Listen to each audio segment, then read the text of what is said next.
আমাকে শহীদ করে সেই মিছিলে শামিল করে নিও। আমাকে শহীদ করে সেই মিছিলে শামিল করে নিও।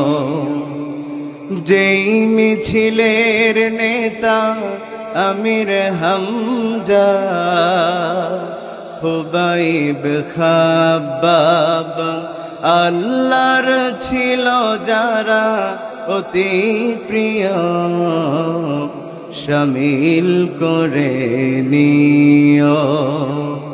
সঈদ কুতুব হাসানুল বান্না সেই মিছিলে হলো গণ্য। বেরলো ভিতি তুমির মালিক হামিদ সেই মিছিলের সাথী অনন্য। মরণ তো একদিন আসবেই জানি, মিনতি তোমার কাছে চির সুখের সেই মরণ আমায় দিও, শামিল করে নিও। আসসালামু আলাইকুম ওয়া রাহমাতুল্লাহি ওয়া বারাকাতুহু। আলহামদুলিল্লাহি নাহমাদুহু ওয়া নাস্তাঈনুহু ওয়া নাস্তাগফিরুহু ওয়া নু'মিনু বিহি ওয়া নাতাওয়াক্কালু আলাইহি ওয়া নাউযু বিল্লাহি মিন শুরুরি আনফুসিনা ومن سيئات أعمالنا من يهده الله فلا مضل له ومن يضلل فلن تجد له وليا مرشدا ونشهد أن لا إله إلا الله وحده لا شريك له ونشهد أن سيدنا إمامنا قدوتنا حبيبنا طبيبنا وطبيب الراحنا محمد الذي أرسله بالحق بشيرا ونذيرا وداعيا إلى الله بإذنه وسراجا منيرا فقد قال الله تعالى في كلامه المجيد وفرقانه الحميد। সকলে প্রাণ খুলে আওয়াজ দিয়ে আমার সাথে কণ্ঠ মিলিয়ে পড়ুন, আউযু বিল্লাহি মিনাশ শাইতানির রাজিম। বিসমিল্লাহির রহমানির রহিম। ইন্নাল্লাহা ওয়া মালাইকাতাহু ইউসাল্লুনা আলান নবী ইয়া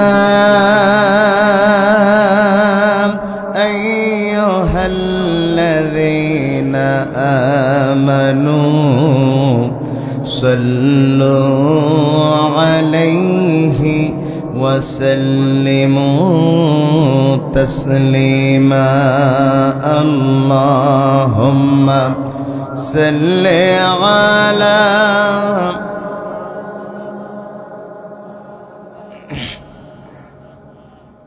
رجل وعلى آل سيدنا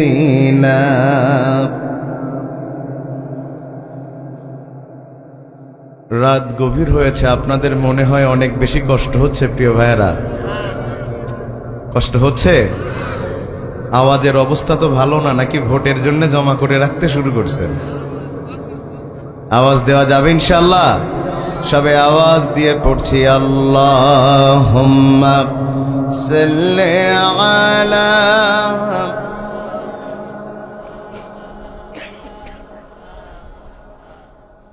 وعلى آل سيدنا তোমারি পথে আসে মুক্তি জনতার, শূন্য ধরা পাই শান্তি যে বারে বার। তোমারি পথে চলে কত প্রাণ ঝরে যায়, কাঁদি আমি আজ শুধু হারাবার বেদনায়। তবু জানি খুন রঙ্গা এ পথ তাই ফের, এ পথি হলো রাহে মুহাম্মদ, হৃদয়ে মুহাম্মদ। আল্লাহুম্মা সাল্লি আলা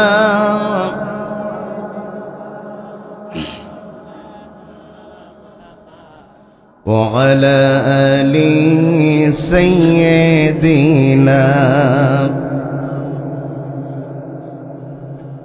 উপস্থিত ঐতিহ্যবাহী সাতক্ষীরা জেলার কোমরপুর ফুটবল ময়দানে গ্রামবাসীর আয়োজনে আজকের এই 14তম বার্ষিক ওয়াজ মাহফিলের সুযোগ্য সম্মানিত সভাপতি, আপনাদের অত্যন্ত সম্মানের শ্রদ্ধার মানুষ, বিশিষ্ট শিক্ষানুরাগী ব্যক্তিত্ব জনাব মাস্টার আব্দুস সালাম সাহেব, আল্লাহ তাআলা সম্মানিত সভাপতি সাহেবকে হায়াতে তৈয়বা দান করুন, আমরা বলছি আমিন।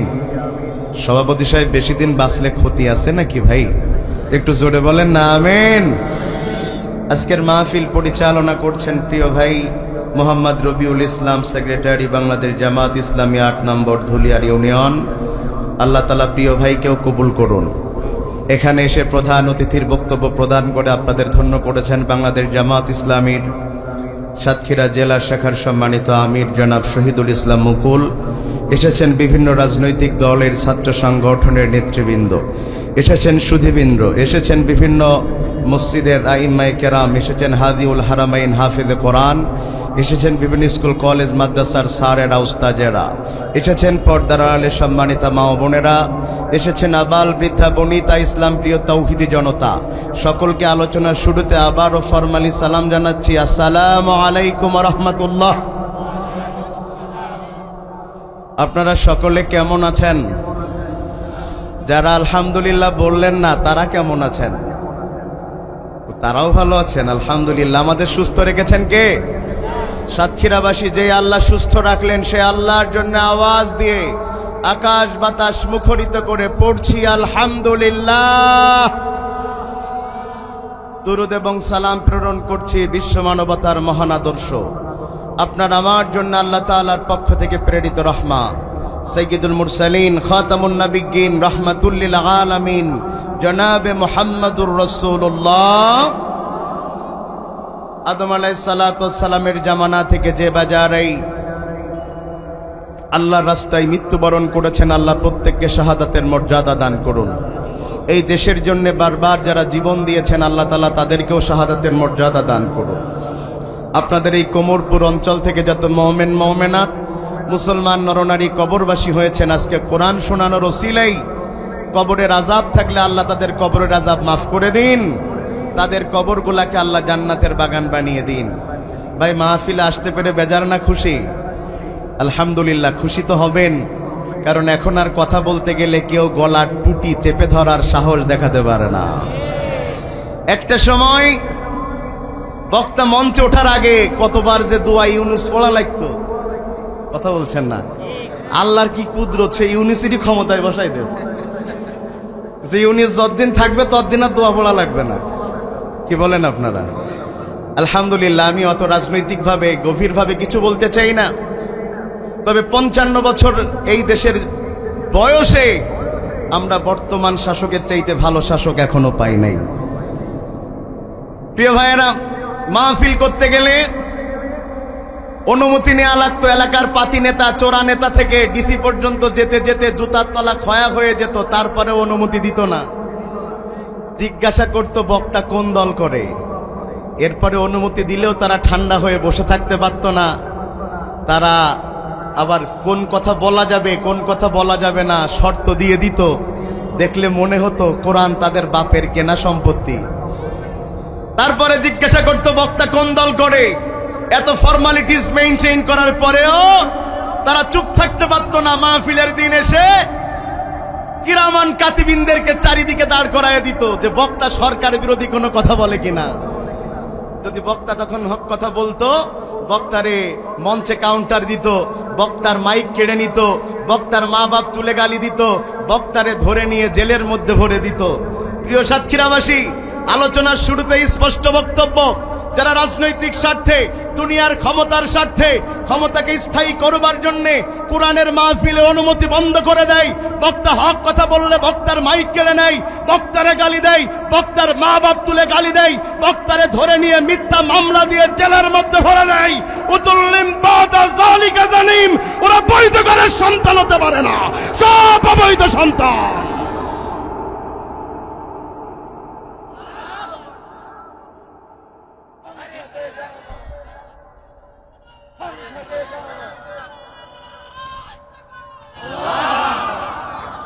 শুরুতে একটু গরম করলাম যাতে আপনারা বুঝেন যে বক্তা ওয়াজ জানে, নতুবা তো দৌড় মেরে পালাবেন।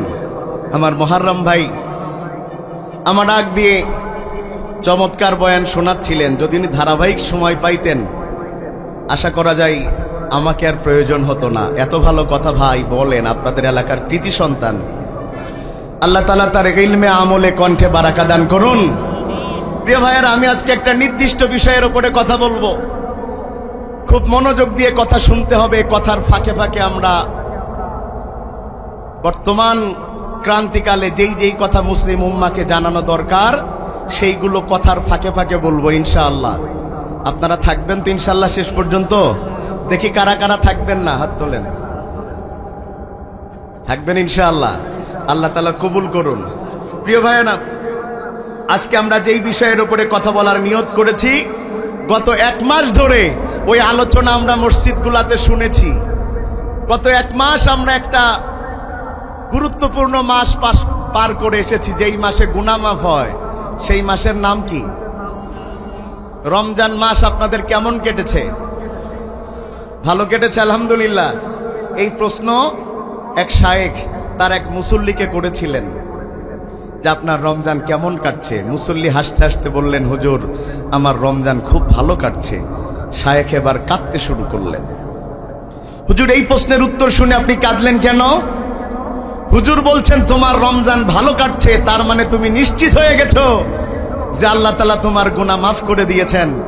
কারণ যার গুনাহ মাফ হয় না, আল্লাহ রাসূলের ভাষায় তার রমজান ভালো কাটে না। তো আপনারা বললেন রমজান ভালো কেটেছে, তার মানে আমরা কি নিশ্চিত হয়েছি গুনাহ মাফ হয়েছে? নিশ্চিত না হলেও আশা তো রেখেছি যেন আল্লাহ আমাদের গুনাহ মাফ করে দেয়। তো রমজানে গুনাহ মাফ হয় কেন? কারণ রমজানে মানুষ তাকওয়া অর্জন করে। কি অর্জন করে? তাইলে রমজানের এত দাম, অনেক দামের একটা কারণ হলো রমজানের মাধ্যমে মানুষ তাকওয়া অর্জন করতে পারে। এখন এই যে তাকওয়ার ওয়াজ আপনারা 1 মাস শুনেছেন, আমি আজকে তার উপসংহার টানতে চাই যে তাকওয়া অর্জন করলে বান্দা দুনিয়াতে কোন কোন লাভ আল্লাহ তাআলার পক্ষ থেকে পাবেন। একজন মানুষ, ভালো করে শুনেন, একজন মানুষ তাকওয়া অর্জন করলে কোন কোন লাভ, কোন কোন উপকার, কোন কোন প্রতিদান রব্বে কারীম আল্লাহর কাছ থেকে পাবেন, এটা জানার দরকার আছে না নাই? সবাই বলেন আছে? তাকওয়া যদি কেউ অর্জন করতে পারে তাহলে সে দুনিয়াতে সরাসরি 12টা প্রতিদান আল্লাহ তাআলার পক্ষ থেকে পাবেন। কয়টা? আরো জোরে, জোর হলো না, জোরসে বলেন মাশাআল্লাহ। 12টা মার্কায় কেউ ভোটে দাঁড়ালি তো খুশি হইতে। বন্ধুগণ আমার, খুব ছোট ছোট করে প্রত্যেকটা পয়েন্ট আমি আপনাদের সামনে আলোচনা করতে চাই। যদি কোনো আল্লাহর বান্দা দুনিয়াতে তাকওয়া অর্জন করে ফেলতে পারে, আমার রব আমার আল্লাহ বলেন যে 12টা লাভ তারা দুনিয়াতে পাবে। তার মধ্যে 1 নম্বর লাভ, ইন্নাল্লাহা মা'আল্লাযীনা তাকাও ওয়াল্লাযীনা হুম মুহসিনুন। আল্লাহু আকবার। আমার আল্লাহ বলেন সূরা নাহাল, আমার আল্লাহ বলেন দুনিয়াতে যদি কেউ তাকওয়া অর্জন করতে পারে, তাহলে আমি রব, আমি আল্লাহ অবশ্যই সেই বান্দাদের সাথে থাকি, আর তাদের সকল বিপদে আপদে আমি আল্লাহ সাহায্যকারী হয়ে যায়। জোরে বলেন না সুবহানাল্লাহ। ভাই, আমাদের সমাজে দেখবেন অনেকে নেতা মানে, এখন কম, গত 17 বছরে আপনারা দেখেছেন বিভিন্ন মানুষ বিভিন্ন ভাইয়ের আন্ডারে চলতো। যদি পুলিশে ধরতো, বলতো তুই আমারে চিনোস, আমি অমুক ভাইয়ের লোক। কথা বলেন না কেন? পরিচয় দিত না, কলার নাড়া দিয়ে বলতো আমি অমুক ভাইয়ের লোক। পুলিশে ধরেছে, পুলিশকে বলতেছে আমার বাইক ছেড়ে দাও, পুলিশ বলছে হেলমেট নাই, কাগজপাতি নাই, আবার উঠেছো 3 জন, তোমারে কি রাখা যায়? বলছে তুইও রাখবি, তোর বাপও রাখবে যদি আমার পরিচয় জানিস। তা তুই কে? কয় আমি বল্টু ভাইয়ের লোক। কথা বলে না, কি ভাইয়ের লোক? ভাই এই নামে আবার কেউ নেই তো, থাকলে আর এক বিপদ। আমি এই বছর খুলনা চুপনগরের পাশে এক মাহফিলে যে 4-5 বার বল্টু বলে উদাহরণ দিছি, সভাপতি উঠে দৌড়ে মেরেছে। এখন সভাপতির নাম যে বল্টু আমি তো আর জানি না ভাই। ও মোটামুটি মাদ্রাসায় যে মুতামিমের কলার ধরে বলতে চাই, হুজুরি তুই শিখিয়ে দিছিস আমার নাম। ভাইয়েরা আমার, দুনিয়াতে মানুষ বিভিন্ন ভাইয়ের পরিচয় দেয়। এই কারণে যদি তার মামলা, জেল হামলা যদি সে নিষ্কৃতি পেয়ে যায়, বান্দা যদি আল্লাহর বান্দা হিসাবে পরিচয় পেয়ে যায়, আসমান জমিনে তার সমকক্ষ আর কেউ নাই। খলিফা হারুন আর রশিদের নাম শুনেছেন? খলিফা হারুন আর রশিদ শুনেছেন না আপনারা? খুব ভালো খলিফা ছিলেন। তিনি একবার পরীক্ষা করতে চাইলেন তার রাজ্যের লোকেরা তারে কি সত্যি ভালোবাসে নাকি তেল মারে। আমাদের দেশের অধিকাংশ কর্মীরা কিন্তু নেতাদের তেল মেরে ফুলায় রাখে। কথা বলছেন না কেন? যখন আন্দোলন শুরু হলো 24 তারিখ, তখন তৎকালীন নেতারা বলল নেত্রী চিন্তা করার দরকার নাই, প্রয়োজনে জীবন দিব, তাও আপনাকে চেয়ার থেকে নামা লাগবে না। নেত্রী তো বুঝতে পারেনি যে সব পাম। কথা বলতেছেন না কেন? মনে করিস সত্যি জীবন দেবে।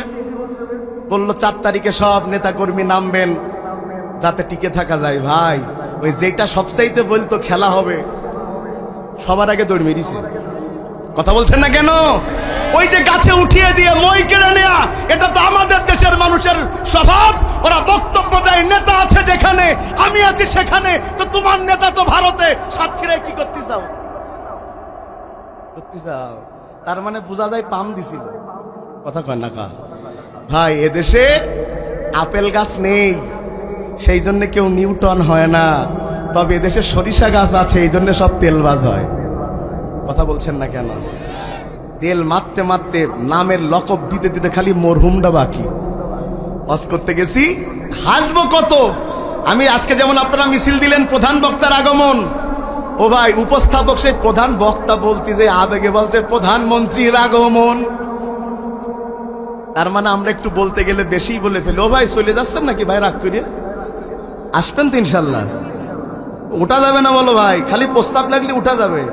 তবে যদি কেউ প্রস্তাব ফেরার নাম করে বাড়ি যাওয়ার ধান্দা করেন, এমন বদদুয়া করব ওর প্রস্তাব শুরু হবে তা মরার আগে শেষ হবে না। এটা কিটা বাড়ি যাবেন দেখান আমার এবারে। তাইলে আমি যেটা বুঝাচ্ছিলাম, আমরা একটু পাম দেই, যতটা মুখে বলি ততটা করি না। ভাইয়েরা আমার, খলিফা হারুন আর রশিদ বুঝতে চাইলেন, জানতে চাইলেন যে সত্যিকার অর্থেই আমার জনগণ আমারে ভালোবাসে কিনা, এটা আমি পরীক্ষা করে দেখতে চাই। তবে জনগণের কাছে পরে যাব। আগে যারা আমার মন্ত্রিসভার সদস্য আছে, আমার এই মন্ত্রিসভায় যারা দায়িত্ব পালন করে একেবারে টপ টু বটম, তাদের আমি একটু পরীক্ষা করে নেই। তিনি ঘোষণা দিলেন, আমার সংসদেরা, আমার সভাসদেরা, আগামীকাল তোমরা যে যা চাইবা আমার কাছে আমি তোমাদেরকে তাই তাই দিয়ে দেব। তোমরা লিখে নিয়ে আসবা, তালিকা করে আনবা, যে যা চাইবা আমি তাই দিয়ে দেব। কথা শুনতেছেন আপনারা? ও ভাই আমার, এ দুনিয়ায় যার যত আছে তার কিন্তু তত লাগে। কথা বলছেন না কেন? 5 তলা বাড়ি তাও কইলে ভইতে না, কথা কয় না, কথা ঠিক না? গরিব মানুষ ভাই খাওয়া দাওয়া হয়েছে আলহামদুলিল্লাহ, আর বড় লোক খাইতে পারি না, আল্লাহ তো খাওয়া তুলে নেছে সিটারির ঠেলায়। কথা বলছেন না কেন ভাইয়েরা আমার? যারা কিনা ওপরের পর্যায়ের মন্ত্রী এমপি, তারা সারা রাত ঘুমাতে পারে নাই, কারণ জগতে যার যত আছে তার তত লাগে। তারা তালিকা করতে শুরু করে দিয়েছে। পরের দিন বাদশাহ হারুন আর রশিদ, খলিফা হারুন আর রশিদ হাজির হলেন। সভাসদদেরকে বললেন, তোমরা কে কি চাও? সবাই লিস্ট জমা দিয়েছে, কিন্তু খলিফা খেয়াল করে দেখেন তার একটা দাসী আছে যে কিনা 24 ঘন্টায় তার ওই রাজদরবারে দায়িত্ব পালন করে, সবচাইতে গরিব সে। সবাই লিস্ট জমা দিলেও সে কোনো লিস্ট জমা দেয় নাই। বাচ্চা ডাক দিয়ে বলে, দাসী রে, যতজন মানুষ আমার এই সভাসদে আছে সবচাইতে দুর্বল তুই। সবাই তাদের চাহিদা চেয়ে আমার কাছে জমা দিয়েছে, তুই কেন জমা দেস নাই? এবার নারীটা ডাক দিয়া বলে, খলিফারে, এরা তো পাগল, তাই তোমার কাছে একটা করে ফর্দ জমা দিয়েছে, কিন্তু আমি পাগল নই। কেন তুমি পাগল নাও বাদশা? এরা তো খলিফাকে চাইনি, খলিফার মাল চেয়েছে, আর আমি দাসী গরিব হলেও কোনো ফর্দ জমা দেই নাই, কারণ আমি স্বয়ং খলিফাকে চাই। ও বোকারা জানে না, খলিফা যার রাজত্বের সব সম্পদ তার। কথা কি বোঝাতে পারছি আমি? বিপদে পড়ে আল্লাহরে ডাকেন, আল্লাহ অসুস্থ সারায় দাও, আল্লাহ ঋণগ্রস্ত ঋণ মুক্ত করে দাও, আল্লাহ মেয়েটা বিয়ে হয় না বিয়ের ব্যবস্থা করে দাও। কিন্তু এখানে যারা আছেন বুকে হাত দিয়ে বলেন তো, কয়দিন আল্লাহর কাছে বলেছেন, আল্লাহ তোমার রাসূলের স্বপ্ন দেখতে চাই? হাত তোলেন, একজন লোক পাওয়া যাবে না, খুব কম। তাকে কেন্দ্র করে গোটা দুনিয়াকে আল্লাহ সাজালেন। যে রাসূলের পরে ঈমান না আনলে কারোর ঈমান পরিপূর্ণ হয় না। সেই রাসূলের সুপারিশ ছাড়া কেউ আল্লাহর জান্নাতে যেতে পারবে না। বান্দা সেই রাসূলের নামে ইয়া নবী পড়ে ঠিকই, কিন্তু রাসূলকে একবারও স্বপ্ন দেখার জন্য আল্লাহর কাছে দোয়া করে না। কিন্তু যদি কেউ আল্লাহকে পেয়ে যেত, রাসূলকে পেয়ে যেত, আলাদা করে কিছু চাওয়া লাগতো না, কারণ বন্ধু বন্ধুর কষ্ট সহ্য করতে পারে না। কথা কি বোঝাতে পারছি আমি ভাই আপনাদের? আচ্ছা, সারা পৃথিবীতে মুসলমান ভালো আছে না খারাপ আছে? জোরে বলেন। ভারতে মুসলমানদের 27 লক্ষ বিঘা সম্পত্তি, যেটা ওয়াকফ করে দিয়েছে যুগে যুগে বিভিন্ন মুসলমানেরা। তার মধ্যে মসজিদ আছে, তার মধ্যে মাজার আছে, তার মধ্যে মাদ্রাসা আছে। আজকে ওই হিন্দুত্ববাদী সরকার সেগুলো আইনের মাধ্যমে তাদের মধ্যে দখল করে নিয়েছে। এখন আর মসজিদ মুসলমানেরা পরিচালনা করতে পারবে না, মাজার মুসলমানেরা পরিচালনা করতে পারবে না, মাদ্রাসা পারবে না, ওগুলো পরিচালনা করবে হিন্দুরা। তারা দখল করে নিয়েছে। মুসলমানদের সম্পত্তি দখল করে নিয়ে বাংলাদেশে হিন্দু ভাইদের রক্ষা করার জন্য যেই ভারত আমাদের সবক দেয়, ওই ভারতের স্পষ্ট করে আমরা বলে দিতে চাই, তোরা বাংলাদেশে যে দেখে যা কেমন ভাবে সংখ্যালঘুদের নিরাপত্তা দিতে হয়, তোরা দেখে যা। তোরা আমাদের শিখাচ্ছিস নিজের পরনের লুঙ্গি ঠিক নেই, মুদি দাদা আমাদের পরামর্শ দিচ্ছে। সারা পৃথিবীতে মুসলমান ভালো নাই, অথচ আল্লাহ বলছেন তাকওয়া যার, তার সাথে আল্লাহ থাকবে। তার মানে বোঝা যায় আমরা তাকওয়ার রাস্তা থেকে নিজেদেরকে সরিয়ে ফেলেছি। ফিলিস্তিনে ভাই আপনাদের কষ্ট হচ্ছে না তো? ফিলিস্তিনে মুসলমানদের অবস্থা ভালো না খারাপ? আহারে, আজকে 2টা ভিডিও দেখার পরে মনটা এত খারাপ, খাবার খাইতেও মনে চাচ্ছে না। বোমা মেরেছে, বোমার সাথে ফিল্মি স্টাইলে যেমন মানুষ উড়ে যায়, মানুষ উড়ে যাচ্ছে বোমার সাথে, আবার নিচে পড়ে যাচ্ছে। দেখলাম মুয়াজ্জিন আজান দিচ্ছে, আল্লাহ বলে যে আজান দিয়েছে, বোমার আঘাতে মুয়াজ্জিন মসজিদের মধ্যেই শহীদ হয়ে গেছে। আপনি আমি যখন আনন্দ করে ঈদ উদযাপন করছি, তখন ফিলিস্তিনের শিশুরা জানে না তার বাবা কোথায়, জানে না তার মা কোথায়। 5 বছরের বড় বোনটা তার 1 বছরের বোনটা কোলে নিয়ে এতিমের মতো ঘুরতেছে, চারপাশে বাবাকে খুঁজছে। সারা পৃথিবীতে মুসলমান কোথাও ভালো নাই, অথচ মুসলমান তো তাকওয়া অর্জন করলে আল্লাহ সাথে থাকার কথা ছিল। তাইলে বোঝা যায় মুসলমান তাকওয়ার রাস্তা ছেড়ে দিয়ে আজকে দুনিয়ার রাস্তা ধরেছে। আজকে আমরা দোয়া করছি, আল্লাহ ফিলিস্তিনের জন্য আবাবিল পাঠাও। বিশ্বাস করেন 80 লক্ষ মুসলমান, 80 লক্ষ ইহুদি মুসলমানদের মারছে, আর 200 কোটি মুসলমান চেয়ে চেয়ে দেখছে। যদি আল্লাহ আবাবিল পাঠাতেন, তাও ইহুদিদের জন্য পাঠাতেন না, আমাদেরকে মারার জন্য পাঠাতেন। বেশি ওয়াজের দরকার নাই, ভালো করে বুঝেন। 200 কোটি মুসলমান, আপনারা 80 লক্ষ। আমাদের তো বিশাল জিহাদের দরকার ছিল না। 200 কোটি মুসলমান যদি এক হয়ে প্রস্তাব করে দিত, ইহুদির গোষ্ঠী নির্বংশ হয়ে যেত। কিন্তু আজকে আমাদের মুসলমানদের জন্য হৃদয় কাঁদে না, আমাদের শুধু নিজেদের নিয়ে চিন্তা। এই জন্য আমরা তাকওয়ায় নাই, আল্লাহর রাস্তায় নাই, সেই জন্য আল্লাহ আমাদের সাথে নাই।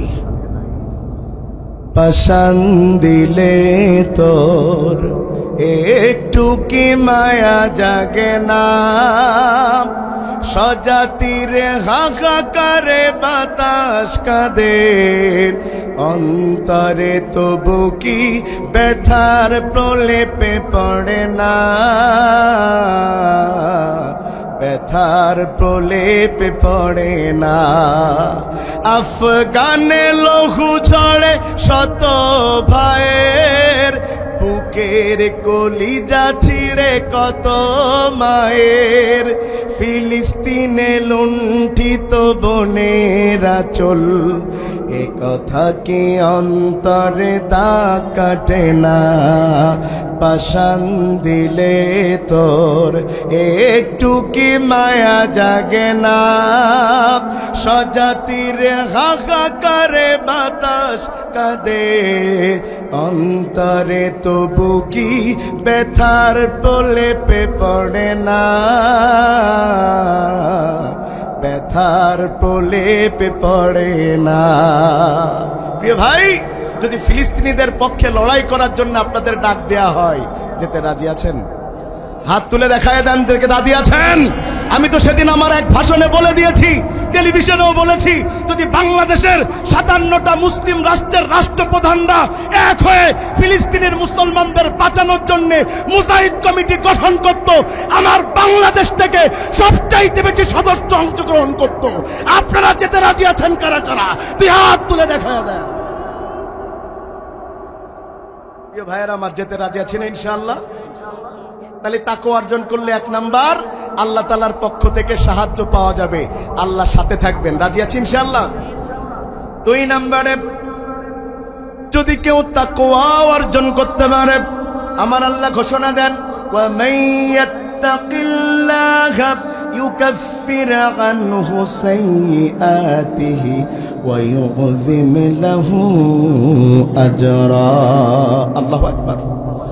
আমার আল্লাহ বলছেন, যদি কোনো ব্যক্তি তাকওয়া অর্জন করতে পারে, তাকওয়া অবলম্বন করেন, 2 নম্বরে আমি আল্লাহ তার জীবনের সকল গুনাহ খাতা মাফ করে দে। এখানে একজন হাত তোলেন তো জীবনেও গুনাহ করেননি? আমিও কি তুলতে পারবো ভাই? তবে বাংলাদেশে একজন আছে জীবনেও গুনাহ করিনি, একজন আছে, আমি দেখাই দেব। একজন, তার নাম হইল লতিফ সিদ্দিকী। নাউজুবিল্লাহ পড়তেছেন কেন? সে বলতেছে আমি কোথাও মুনাজাত ধরি না। কেন বলছে? মুনাজাত ধরে যে আমিন আমিন বলবো, আল্লাহ গুনাহ মাফ করে দাও। আমি তো জীবনে গুনাহ করিনি। আল্লাহর ওলি ছিল কোনে? জীবনে গুনাহ করিনি।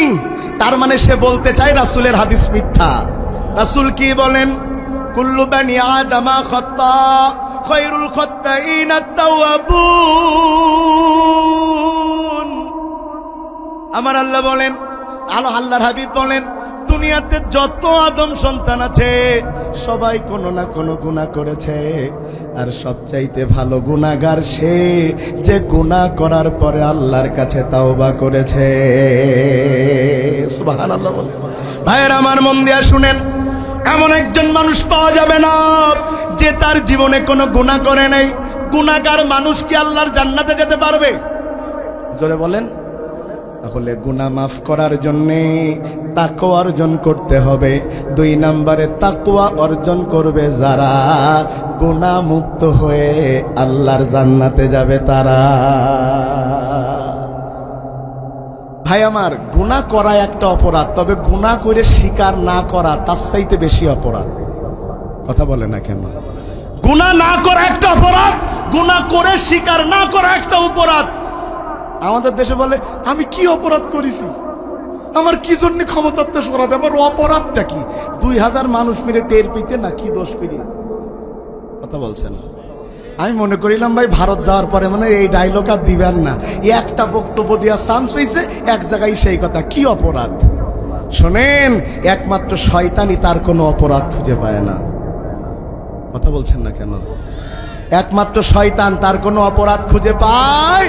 হাজারো মানুষকে হত্যা করে, হাজারো আলেম উলামাদেরকে জেলে ভরে নিজের অপরাধ খুঁজে পায় না যারা, এই দুনিয়ার দেখা চোখের আস্ত শয়তান তারা। ও ভাই আমার, আমি তো খালি শয়তান বলিনি, আমি বলি কুত্তা সে খারাপ। কথা কয় না কা? ও ভাই বলেন তো, ওই যে আজান হলে পরে আজান যেন শোনা না লাগে, তাই কুত্তা কি করে? কুত্তা কি ইচ্ছা করে ডাকে? শয়তান যখন ওরে কিলিবিলি দেয়, কথা কয় না, কাতুকুতু দেয় কে? মূলত শয়তান শুনতে চায় না আজান, এজন্য কাতুকুতু দেয়, কুত্তায় আওয়াজ করে, ওই সময়টা আজান শুনতে পায় না। শোনেন, আজানের সময় শয়তানের প্ররোচনায় যেই কুত্তা ডাক দেয়, যেই শুকর খাওয়া আমাদের জন্য হারাম, এই পশুর চাইতে এই সমাজের কিছু মানুষ আছে কুত্তার চাইতে শুকরের চাইতে খারাপ। আপনি বলতে পারেন, হুজুর এটা কত বড় কথা, মানুষ আশরাফুল মাখলুকাত, আল্লাহ ঘোষণা দিচ্ছেন, আর সেই মানুষকে আপনি পশুর চাইতে খারাপ বলছেন। আমার কাছ থেকে জেনে নেন, পশুর চাইতে খারাপ কারা? আল্লামা সাঈদী সাহেব তার ছেলের জানাজায় আসলেন। আসবার পরে লক্ষ জনতার সামনে আকাশের দিকে তাকায়া শাহাদাত আঙ্গুলি দিয়ে বললেন, আল্লাহ তোমার ইজ্জতের কসম, আল্লাহ তোমার ইজ্জতের কসম, আল্লাহ তোমার ইজ্জতের কসম, 71-এর কোন কাদা মাটি আমার গায়ে লাগে নাই, লাগে নাই, লাগে নাই। এই বক্তব্য সারা দেশ শুনেছে। যারা তাকে জেলে দিয়েছে তারাও কিন্তু জানতো আল্লামা সাঈদী রাজাকার না। আল্লামা সাঈদী রাজাকার না, এটা জানার পরও রাজনৈতিক স্বার্থে, ক্ষমতার স্বার্থে, ভারতের ইন্ধনে আল্লামা সাঈদীকে রাজাকারের মামলায় জেলে দিয়া 13টা বছর জেল খাটায়া ফাঁসি দিতে না পেরে হসপিটালে নিয়ে চিকিৎসার নামে হত্যা করেছে যারা, 4 পেয়ে জানোয়ার, কুত্তার চাইতে খারাপ তারা, শুকরের চাইতে খারাপ তারা।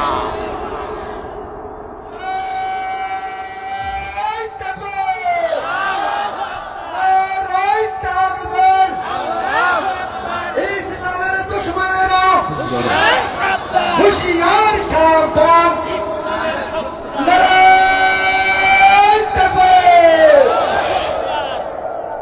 আর যাই করেন, ক্ষমতার স্বার্থে কখনো আলেমদের সাথে খারাপ ব্যবহার করেন না।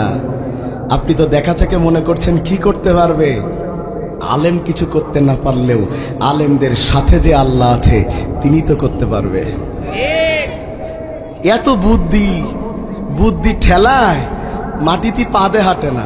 আমার বেনাপোলে একটা গল্প আছে, বেশি বুদ্ধি যার, 1 খাবার 2 বার খাওয়া লাগে তার। এরম গল্প সাতক্ষীরায় আছে নাই ভাই?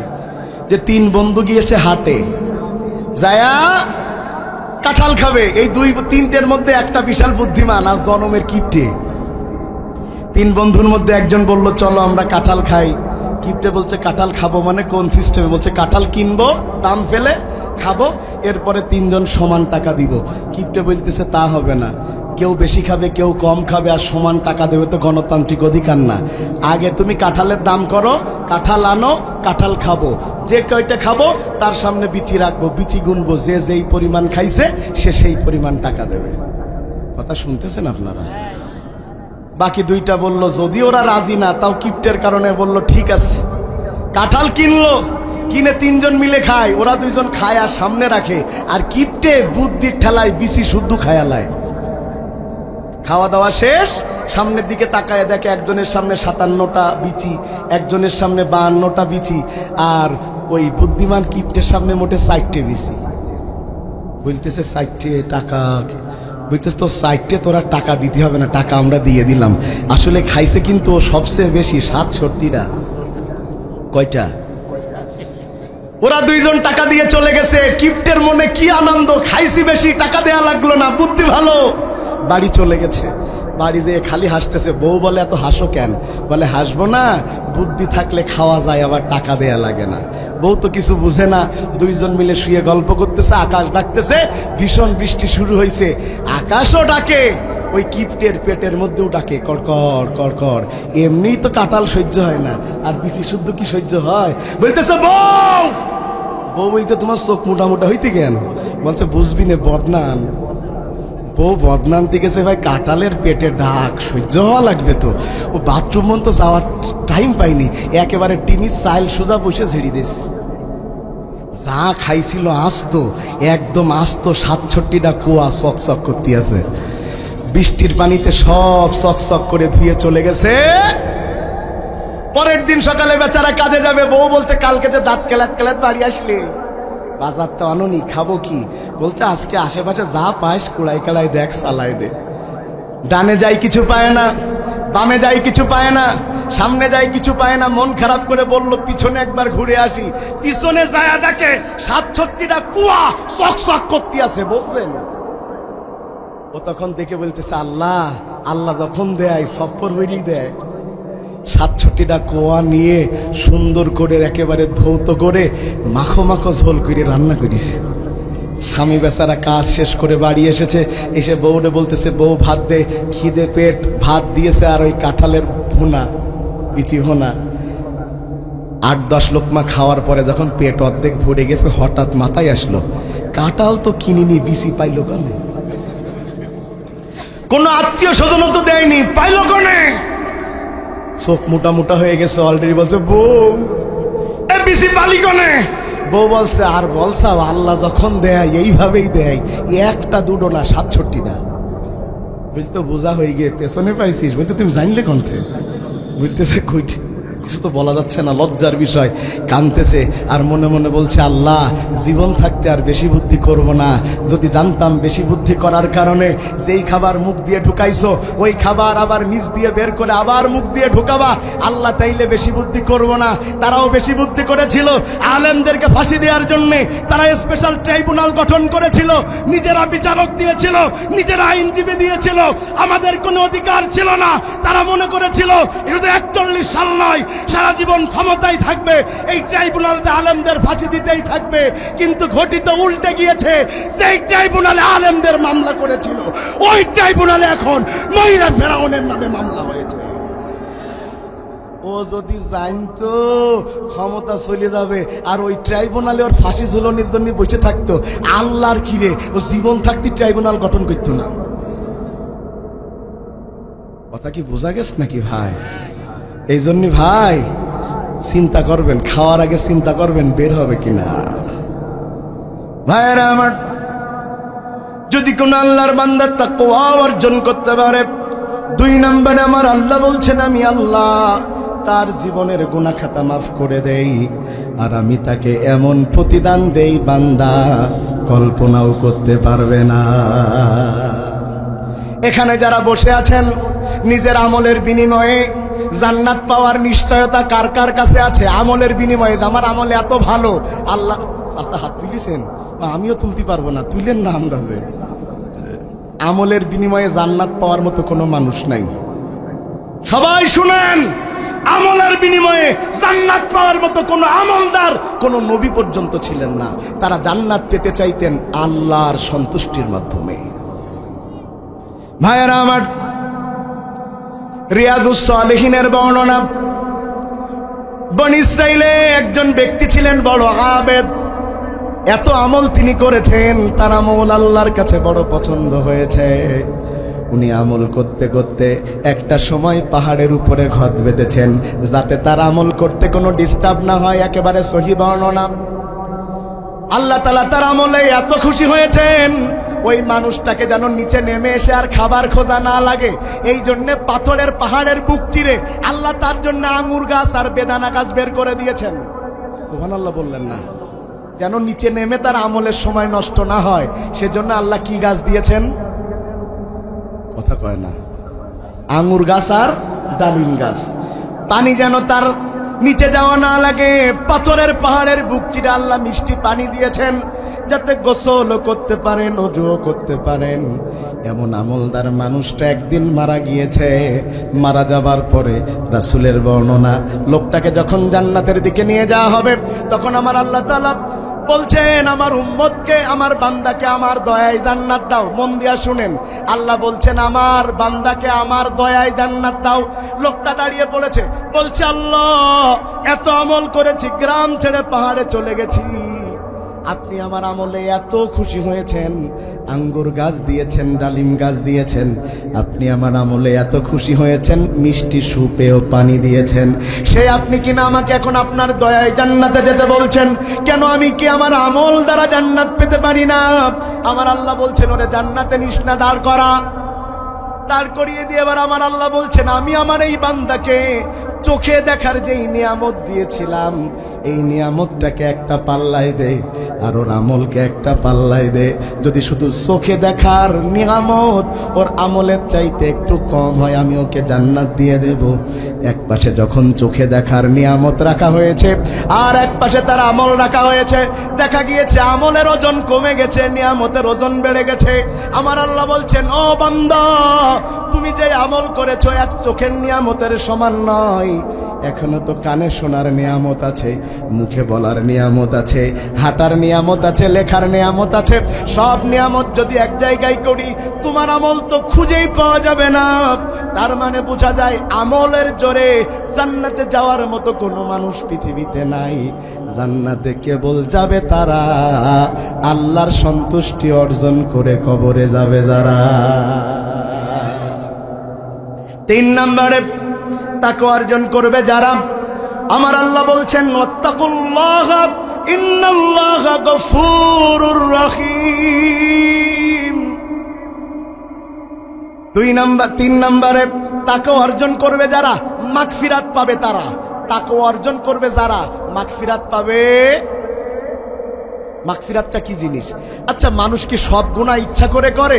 কিছু গুনাহ কি অনিচ্ছা করে করে না? আমার জীবনে একটা গুনাহ আমি কোনোদিনও মাহফিলে বলিনি, আজকেই প্রথম বলছি, যদিও গুনার ঘোষণা দেয়া নিষেধ, কিন্তু আমি খালি একটা বোঝাচ্ছি যে আমরা অনিচ্ছায় গুনাহ করি। বলবো আমি টাঙ্গাইলের চরের মধ্যে মাহফিল নিছি ভাই। টাঙ্গাইলের চর মানে নদীর মধ্যে চর। আমি যখন মাহফিল নিয়েছি কমিটি আমাকে বলতেছে হুজুর আপনি চিন্তা করেন না, রাতের বেলা আমরা আপনাকে যেভাবে হোক নদী পার করে দেব, পরের দিনের মাহফিল যেন ধরতে পারেন। আমার পরের দিনের মাহফিল হচ্ছে ভোলা। কোথায় টাঙ্গাইল চর, কোথায় ভোলা। মুহাররম বিল্লাহ ভাই ওয়াজ করেন, উনি জানেন দূরত্বের ব্যাপারটা। ও ভাই আমার, ওরা কথা রেখেছে, ওয়াজ শেষে আমার নৌকায় তুলে দিয়েছে, কিন্তু হয়েছে কি নৌকা ছেড়েছে ঠিকই, কিন্তু সে নৌকা না বাইন্দে রাখে, নৌকা বেঁধে রাখে না, সে নৌকার বান্দাল না ছাড়িয়ে সারা রাত টেনেছি। বোঝেননি মনে হয়?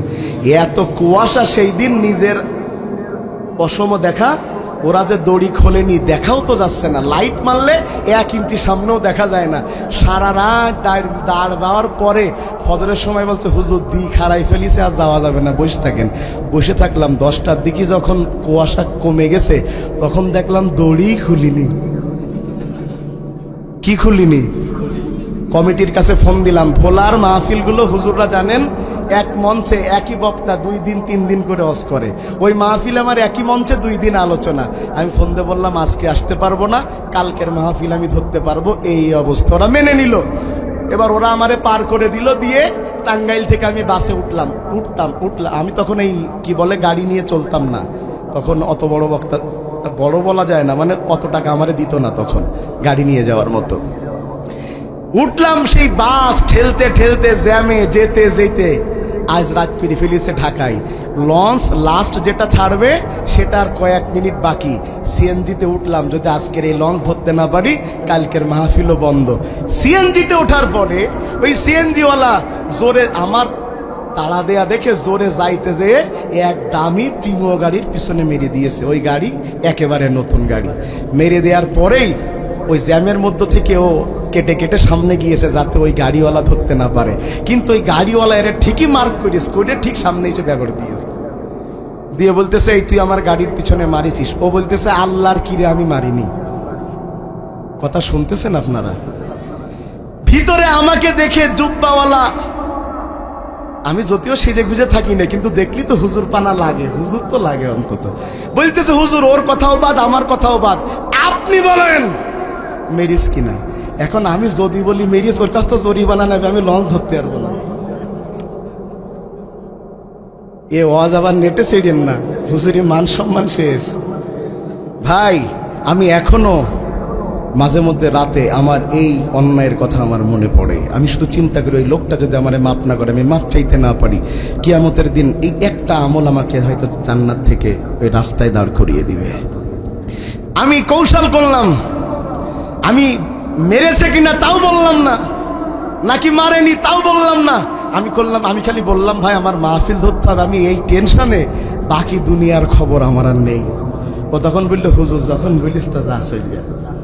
ও যে ছেড়ে দিল ভাই, আমি চলে আসলাম, এসে লঞ্চে উঠলাম। সারা রাত লঞ্চে আমার ঘুম হয় না। আমি কি করলাম, আবার যদি আমি এটা বলে দিতাম তাহলে তো আমি মাহফিল ধরতে পারতাম। এদিকে আমার জনগণের কাছে দ্বিতীয় দিন ওই কমিটির তো লোক পিটিয়ে মেরে ফেলবে যদি আমি আজকে না আসতাম। আপনারা কমিটির বলতেন দাওয়াত দেয়নি, ফাও ফোকাসিং করেছি। কথা বলছেন না কেন? ও ভাই আমি যেটা বুঝালাম, মানুষ অনেক সময় ইচ্ছা থাকে না গুনাহ করার, তাও পারিপার্শ্বিক কারণে গুনাহ করতে বাধ্য হয়। তো কখন কোন গুনাহ মানুষ করেছে মানুষের তো মনেও থাকার কথা না, মনে থাকারও কথা না। শুনেন, যদি আল্লাহ সন্তুষ্টিকে অর্জন করে, আল্লাহ ছোটখাটো গুনাহ তার বন্ধুর গুনাহকে অন্যায় না মনে করেই মাফ করে দেয়। এটা হলো মাগফিরাত, যেটা অনিচ্ছাকৃতভাবে মানুষ করে ফেলেছে। আমার আল্লাহ বলছেন সেটাকেও আমি আল্লাহ মাফ করে দেই।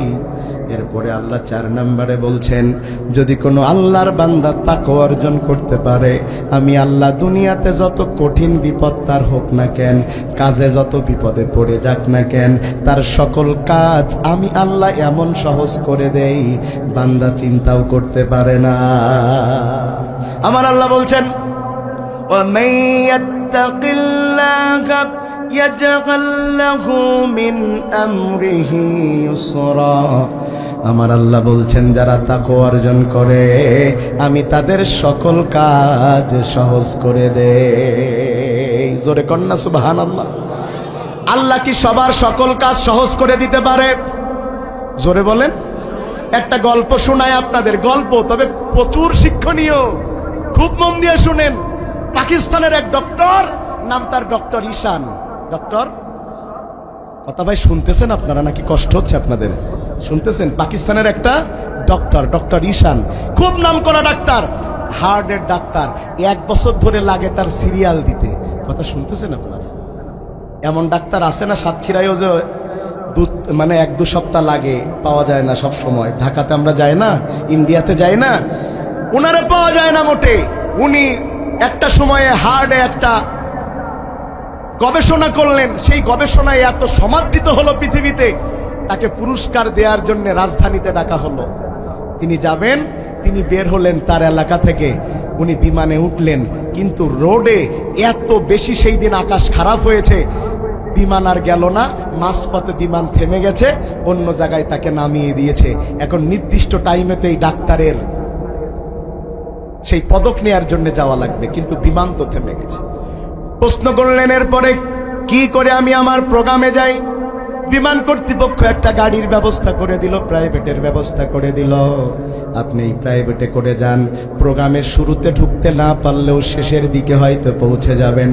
লোকটা যখন তার ওই প্রাইভেট গাড়ি নিয়ে রওনা দিলেন, রাস্তার মধ্যে গাছগুলো ভেঙে ভেঙে পড়তে লাগলো। তার মন বড় খারাপ হয়ে গেল।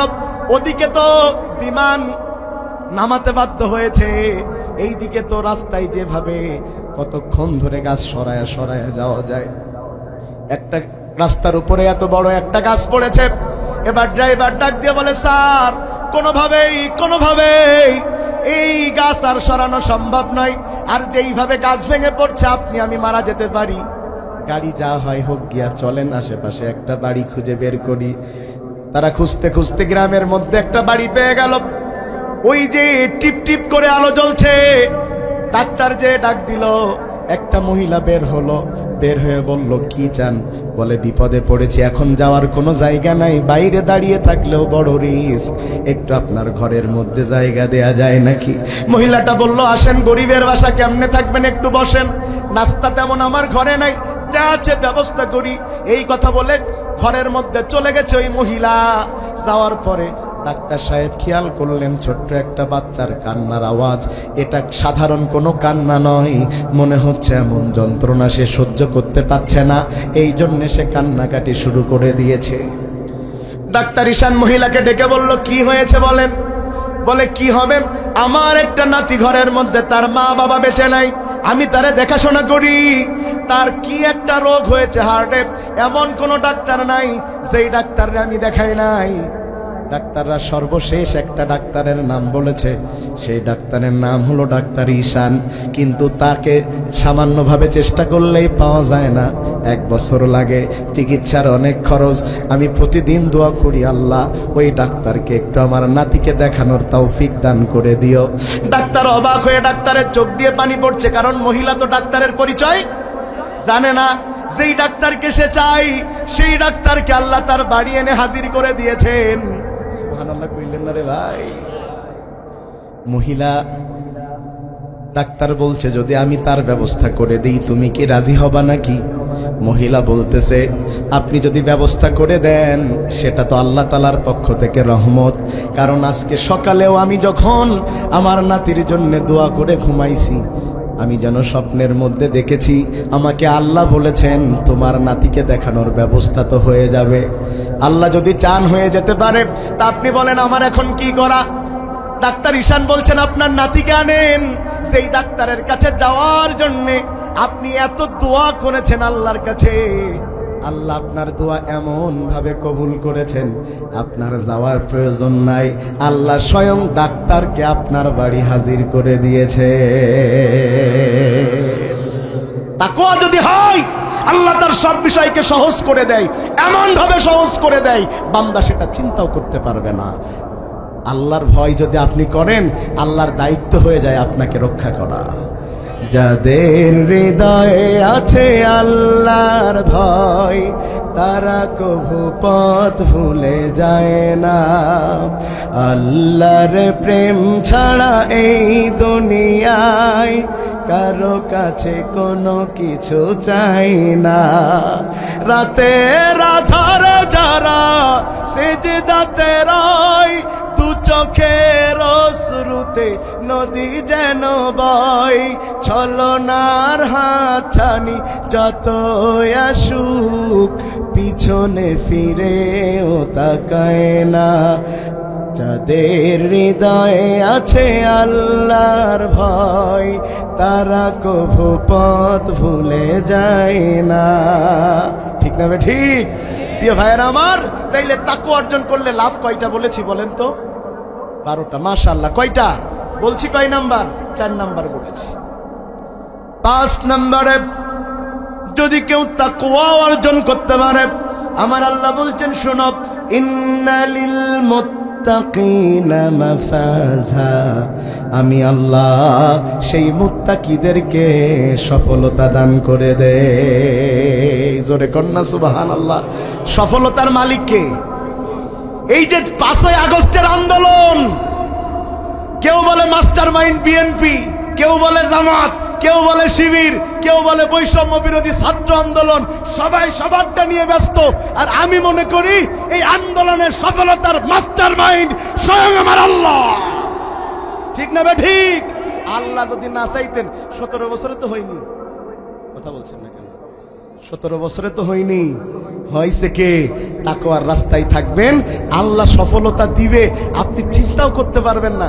ভাই যদিও এটা মেলা রাজনৈতিক কথা, তাও একটু বলেন তো, ওই 6 তারিখেও কি আপনাদের বিশ্বাস হয়েছিল যে ডাইনি দড়ি মেরিছে? ভাই আমারে 11 তারিখে আমি ভাই যত না ভালো ওয়াজ করতে পারি তার চেয়ে কিন্তু ভালো জনসভা করতে পারি। আমার জনসভার বক্তব্য ওয়াজের চাইতে ভালো। আপনারা অবাক হবেন, আমার জনসভায় টাকা দিয়ে বক্তব্য দিতে নিয়ে যাচ্ছে। এক জনসভায় গিয়েছি, এই জনসভাটা আয়োজন করেছে সবাই মিলে, বিএনপি জামাত মিলে। আমি সেখানে গিয়েছি, তো সভাপতিত্ব করছেন বিএনপির এক নেতা। উনি যেই কথা বললেন মঞ্চে, আমরা হাসতি হাসতি শেষ। উনি বলছে আজ 6 দিন হয়ে গেল হাসিনা পালাইছে, এখনো চা খাইতে গেলে আমার মনে হচ্ছে যায়নি, আমার চোখের ভুল। কথাকে আমি ঠিক বললাম না ভুল বললাম? ভাই শুনেন, যদি তাকওয়া অর্জন করতে পারেন, ধর্ম ধারণ করে রাস্তায় থাকতে পারেন, 17 নয় 34 বছর পরে আল্লাহ আপনাকে বিজয় দান করতে পারে। তবে ভাই আমি একটা কথা মাঝে মধ্যে বলি, মানুষের পতন হয় যত না কর্মের দ্বারা, তার চাইতে বেশি পতন হয় কথার দ্বারা। কথা বলে না? কথা ঠিক?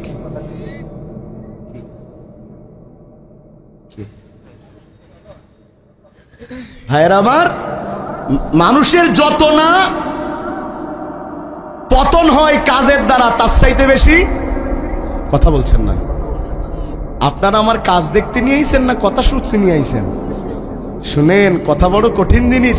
একটা কথাই পতন হয়, একটা কথাই জয়লাভ করা যায়। ভাই একটা কথাই কিন্তু শেখ হাসিনার পতন হয়েছে, সেটা হলো রাজাকারের বাচ্চা। কথা বলছেন না কেন? একটা কথা। কয়টা? রাজাকারের বাচ্চা বলল, ছাত্ররা আন্দোলন শুরু করলো, তুমি কে আমি কে, রাজাকার রাজাকার, কে বলেছে কে বলেছে, স্বৈরাচার স্বৈরাচার। যদি তৎকালীন প্রধানমন্ত্রী জানতো এই একটা কথা বলার কারণে তার পথ চলে যাবে, ওর মুখে বান মারলেও এ কথা কইতো না। কথা ঠিক? আবার কথা কি জিনিস দেখেন, কথার জাদুকর। আমি মাঝে মধ্যে বলি ডাক্তার শফিকুর রহমান, রাজনৈতিক হিসাবে বলছি না, তার কথা শুনলে আমি মাঝে মধ্যে অবাক হই। তার কাছে প্রশ্ন করেছে সাংবাদিকেরা, যদি আওয়ামী লীগ নির্বাচনে আসতে চাই তো আপনারা কি চান আওয়ামী লীগ নির্বাচনে আসুক? আমি চিন্তা করলাম কি না কি জানি উত্তর দেয়। তিনি উত্তর দিচ্ছে, আওয়ামী লীগ তো নিজেই নির্বাচন চায় না, এই জন্যে তারা 14, 18, 24 কোনো নির্বাচন তারা দেয়নি, জোর করে ক্ষমতায় গিয়েছে। যেহেতু আওয়ামী লীগ নিজেই নির্বাচন চায় না, সুতরাং আওয়ামী লীগকে নির্বাচনে আনা মানে তাদের পরে জুলুম করা। আমরা কারোর পরে জুলুম করতে চাই না। এর নাম কি? কথা। এর নাম কি? কথা। কথা বড় কঠিন জিনিস, কথা বড় কঠিন জিনিস। এই কথায় আপন পর হয়, পর আপন হয়। শুনেন, যদি তাকওয়া নিয়ে রাস্তায় থাকতে পারেন আপনার বিজয় হবেই। বরং মাঝখানের সময়টা দেখতে চাই যে কারা কারা বাতিলের দালালি করে পথ ঠিক রাখে। কথা মনে হয় বুঝতে পারেন নাই? ভাইয়েরা আমার, 5 নম্বরে, যদি কেউ তাকওয়া অর্জন করে, ইন্নালিল মুত্তাকিনা মাফাজা, আমার আল্লাহ তাদেরকে সফলতা দান করেন, এমন ভাবে সফলতা দান করেন বান্দা চিন্তাও করতে পারবে না। আল্লাহ তাআলা কেমনে মুসলমানদেরকে সফলতা দান করেন, বিজয় দান করেন? ছোট্ট একটা কথা বললে আপনারা পরিষ্কার হয়ে যাবেন। আমার রাসূলকে কিন্তু জেল খাটানো হয়েছিল কত বছর? বলেন না, কত বছর? মনে নেই? মনে থাকার কথা না। এবার দেখেছেন ঈদের নামাজে কি ঘটনা ঘটেছে? সে কেউ রুকুতি কেউ সিজদায়, প্রথম 3 তাকবীরি কেউ রুকুতি কেউ সিজদায়। মনে তো থাকে না, কিডা কনে চলে যাচ্ছে, তুই তোলা লাগবে ভিডিও। তাও তো ভালো, এবছর তাও তার কেউ বলিনি যে ঈদুল আজহার জানাজার নামাজ সকাল 10টায় হবে। তাও কইস নাকি? না, জানাজা বলিনি, তাই বলছি। জানাজার নামাজ পড়িয়েও দিত। ভাই আমার, রাসূলকে জেল খাট, এটা খুব গুরুত্বপূর্ণ কথা। মুত্তাকিদেরকে যে আল্লাহ সফলতা দান করে চরম কষ্টের মধ্যেও, এটা তার উৎকৃষ্ট উদাহরণ। সহিহ বর্ণনা, আল্লাহ রাসূলকে জেল খাটানো হয়েছে 3.5 বছর। কত বছর?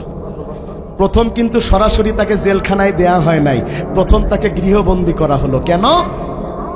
আবু জেহেল সরকাররা সিদ্ধান্ত নিল গৃহবন্দী করার পরে কিছু মানুষ তো মুহাম্মদ সাল্লাল্লাহু আলাইহি ওয়াসাল্লামের সাথে দেখা করতে যাবে, যারা দেখা করতে যাবে খাবার নিয়ে যাবে, মনে করবেন তারাই হচ্ছে মুহাম্মাদের লোক, ওদের আর ভিতরে যেতে দেবেন না, ওই জেল গেটের থেকে গ্রেফতার করে একটা জেলখানার মধ্যে ঢুকাইয়ে দিবেন।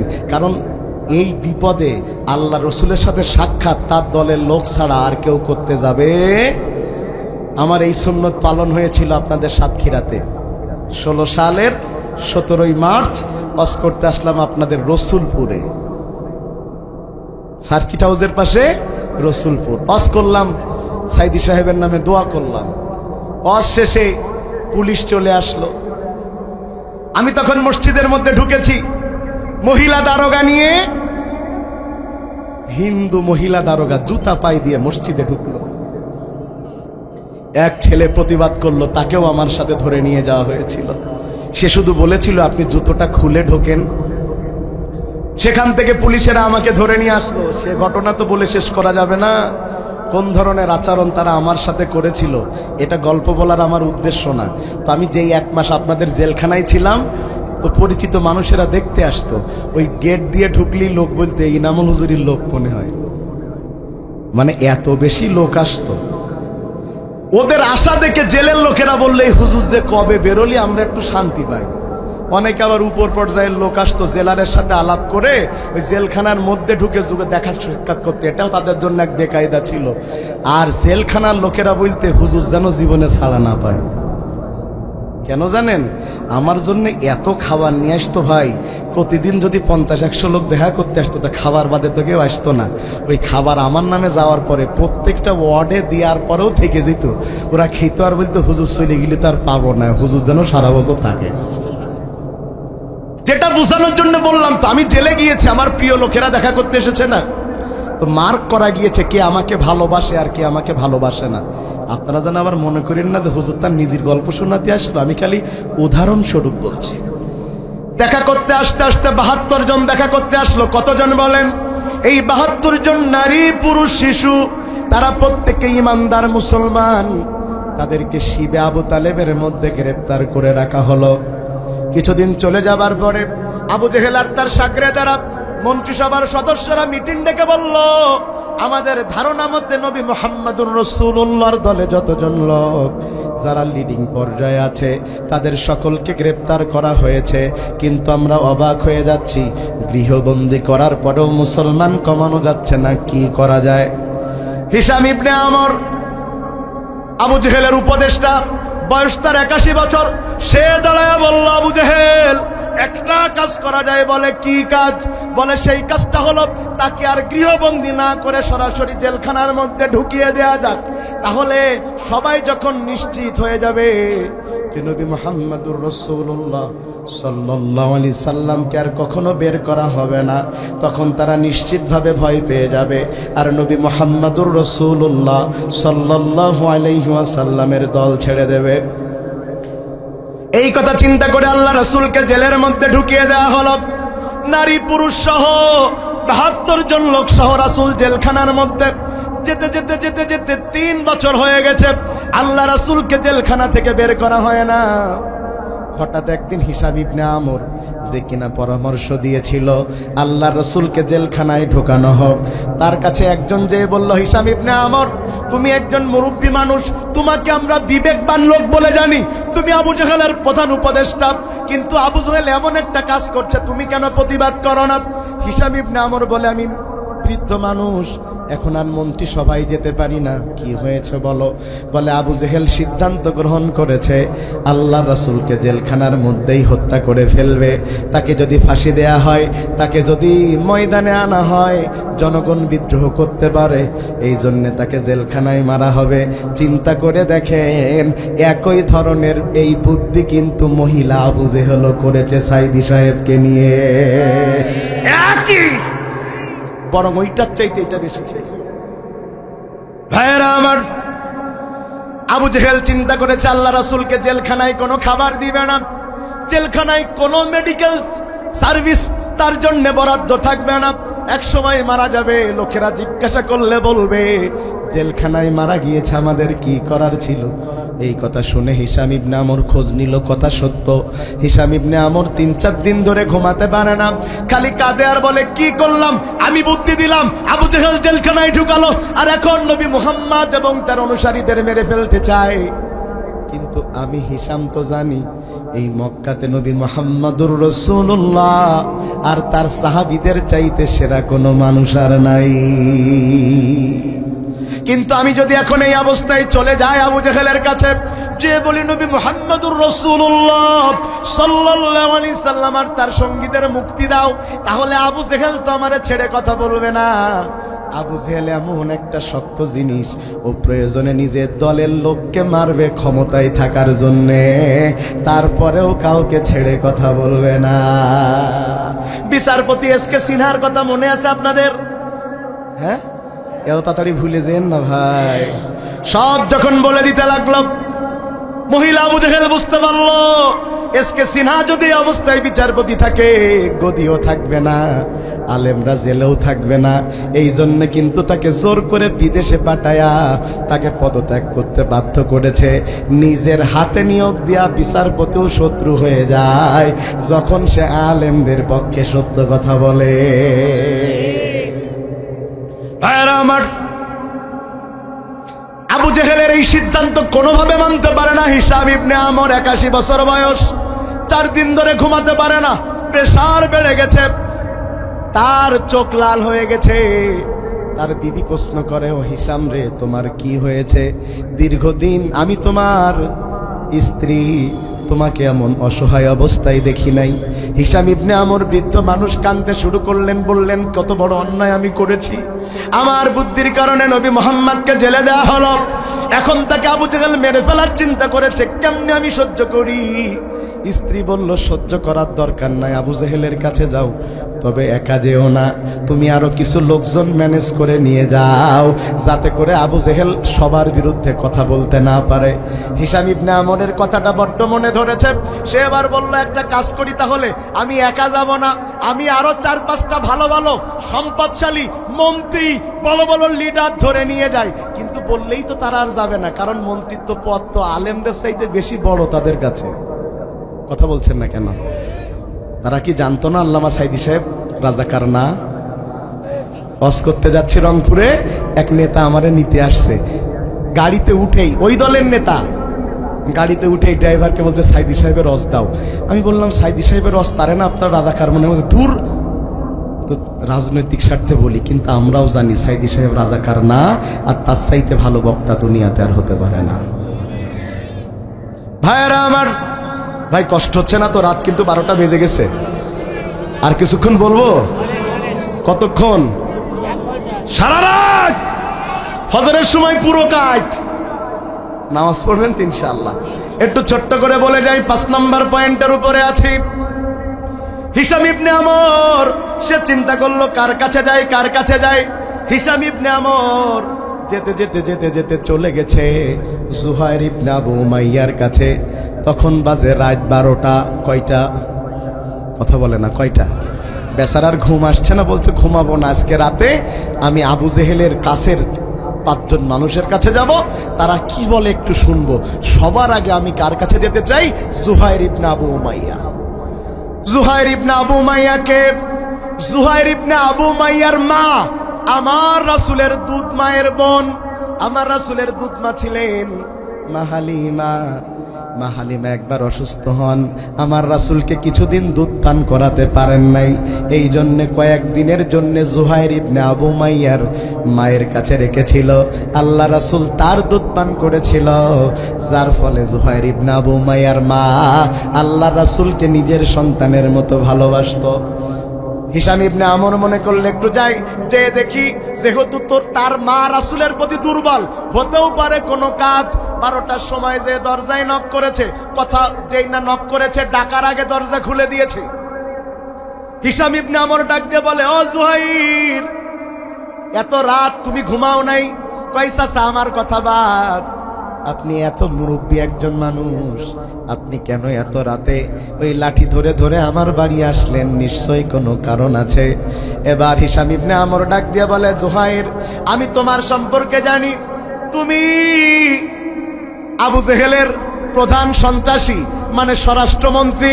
আবু জেহেলের গদি টিকায় রাখার জন্য যা কিছু সাপোর্ট দেয়া লাগে সব তুমি দাও। তুমি যদি আবু জেহেলের পক্ষে না থাকো, আবু জেহেলের ক্ষমতায় থাকা বড় কঠিন হয়ে যায়। তোমার বড় মর্যাদা, তুমি হোম মিনিস্টার, আমি তোমার কাছে আসলাম, একটা কাজ আছে। ডাক দিয়া বলে জুহাইর ইবনে আবু উমাইয়া, আমি বুঝলাম আমার কাছে কাজ আছে, কিন্তু আমি আজকে জ্বালায় আছি, পরের দিন শুনলে হয় না? বলে তোমার কি জ্বালা?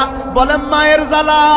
মারে আমি বড় বেশি ভালোবাসি, আমার জীবনে সবচাইতে আপন আমার মা। সেই মা আমাকে আজকে বলে দিয়েছে সন্ধ্যার সময়, আমার মা শুনেছে আল্লাহ রাসূলকে নাকি ওই জেলখানার মধ্যে আবু জেহেল না খাওয়া মেরে ফেলতে চাই।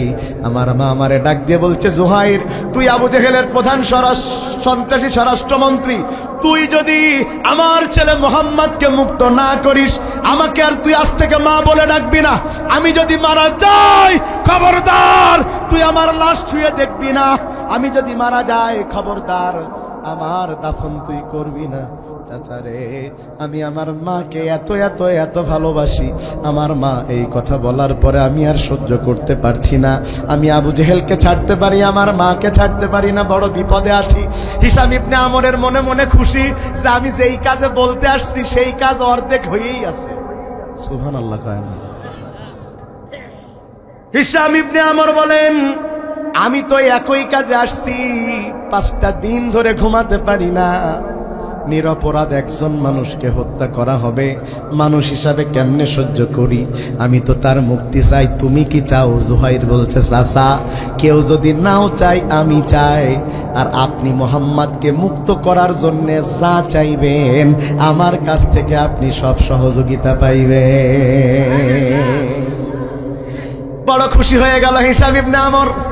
ভাই, তাকওয়া অর্জন করলে সফলতা দান করে কে? আল্লাহ। অর্ধেক করে করে দিতে থাকেন, আপনি খালি যাওয়াটা বাকি। সাহস করে যান না, তাই আল্লাহ দেন না। ভাইরা আমার, জুহাইর এ বড় রাগী মানুষ ছিল, ওর যত না মুখ চলতো তার চাইতে হাত চলতো। বলছে, চাচা চলেন আবু জেহেলের কল্লাটা নামাই দিই, দিয়ে চাবিটা নিয়ে আসি। ওই সিস্টেমে গেলে তো হবে না, ওই সিস্টেমে গেলে বাকিরা তো ছেড়ে দিবে না, আরো সিস্টেম করতে হবে, আরো কিছু লোক বাড়ান লাগবে। বলতে, চাচা তাও ঠিক বলেছেন, আমরা দুজন গেলে দেখা যাবে আমাদের দুইজনেরই এবার কোন বাটে ফেলে আমাদেরই জঙ্গি বানাই দেবে। ভাইয়ারা আমার, হিশাম ইবনে আমর বলে, তাইলে 3 নম্বরে আর একজন আছে, যার বউ আল্লাহ রাসূলকে বড় সম্মান করে, নাম তার মুতঈম ইবনে আদি। তার স্ত্রী আল্লাহ রাসূলকে বড় ভালোবাসতেন, মাঝে মধ্যে হাদিয়া নিয়ে যেতেন। আল্লাহ রাসূলও তার বাড়িতে যেতেন, যদিও তার স্বামী রাসূলকে দেখতে পারত না, তারপরেও স্ত্রীর কারণে রাসূল তার বাড়িতে যেতেন। চলো তার বাড়িতে যাই। এই লোকটা মুতঈম ইবনে আদি, এ ছিল আবু জেহেলের অর্থমন্ত্রী। যত জায়গা থেকে যত চাঁদা তোলা লাগতো, এই চাঁদা তোলার কাজ করত মুতঈম ইবনে আদি, অর্থমন্ত্রী। তার মানে এ আবু জেহেলের আর এক হাত। স্বরাষ্ট্রমন্ত্রী এক হাত হলি, অর্থমন্ত্রী আর এক হাত না। কারণ দেশ চালাতে সবচাইতে 2টো জিনিস বেশি লাগে, একটা প্রশাসন আর একটা টাকা। কথা কি ঠিক? ভাইয়েরা আমার, মুতঈম ইবনে আদির বাড়ি চলে গেছে, রাত তখন 1টা বাজে। কয়টা? তারা বাইরে বসেই শুনতে পারতেছে মুতঈম ইবনে আদি আর তার বউয়ের মধ্যে ঝগড়া হচ্ছে। মুতঈম ইবনে আদি আর তার বউর মধ্যে ঝগড়া হচ্ছে। তারা বলল, ঝগড়ার মধ্যে যাবো না। চাচা বলতে, যখন এসেই পড়িছি বাপ, চলো যাই। দরজায় নক করেছে। মুতঈম ইবনে আদি দরজা খুলে মুরব্বী আর ওই মন্ত্রী দেখে বড্ড লজ্জা পেয়েছে, কারণ ঝগড়া হচ্ছে কার সাথে?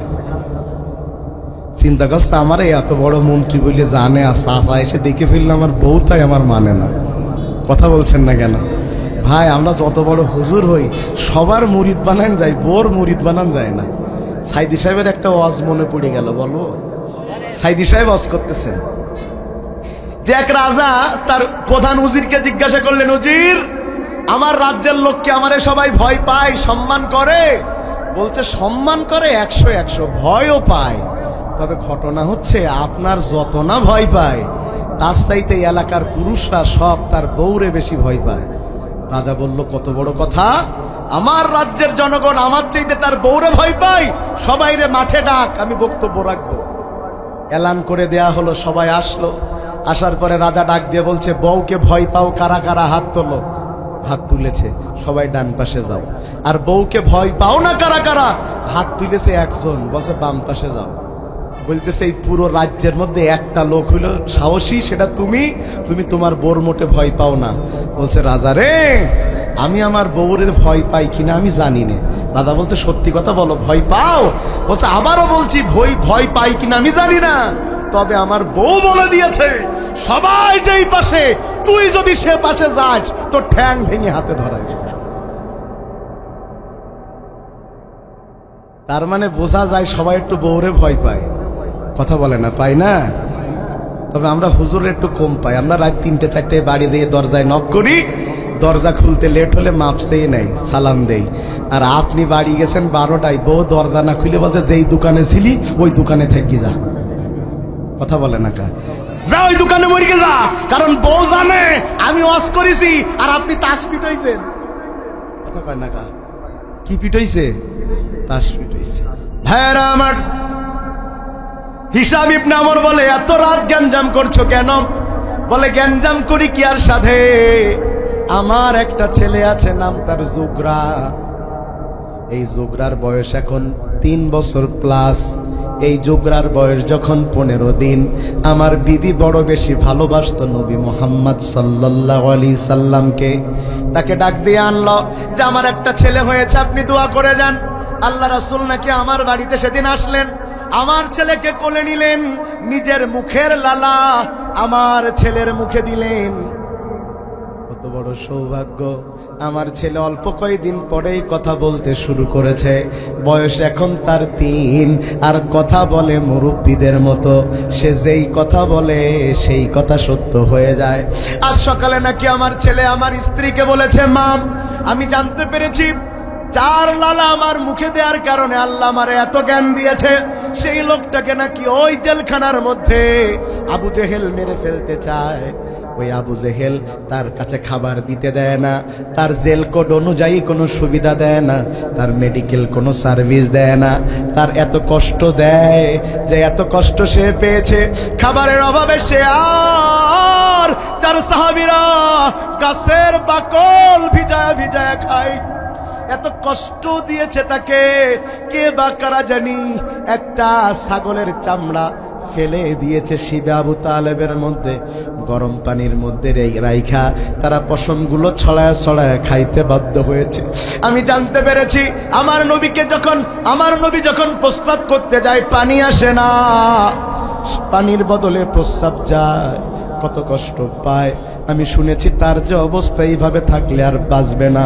বলে দিলাম মা, যদি কিনা নবী মুহাম্মদকে মুক্ত করার চেষ্টা না করা হয়, তিনি যেদিন মারা যাবেন আমিও সেদিন মারা যাব। এই কথা শোনার পরে আমার বিবি আর আমার সাথে কথা বলে না, বারবার আমাকে বলছে তুমি এত বড় অর্থমন্ত্রী আবু জেহেলের, যাও আমার ছেলেকে বাঁচাতে হলে নবী মুহাম্মদুর রাসূলুল্লাহ সাল্লাল্লাহু আলাইহি সাল্লামকে বাঁচায় দাও।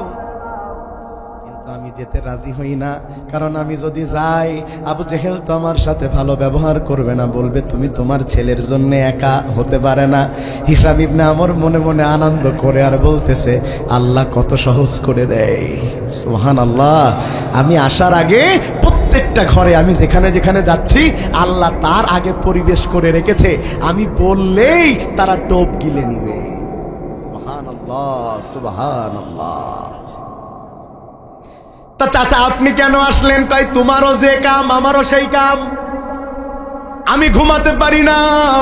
জুহাইর তার মায়ের কথা শুনে ঘুমাতে পারে না।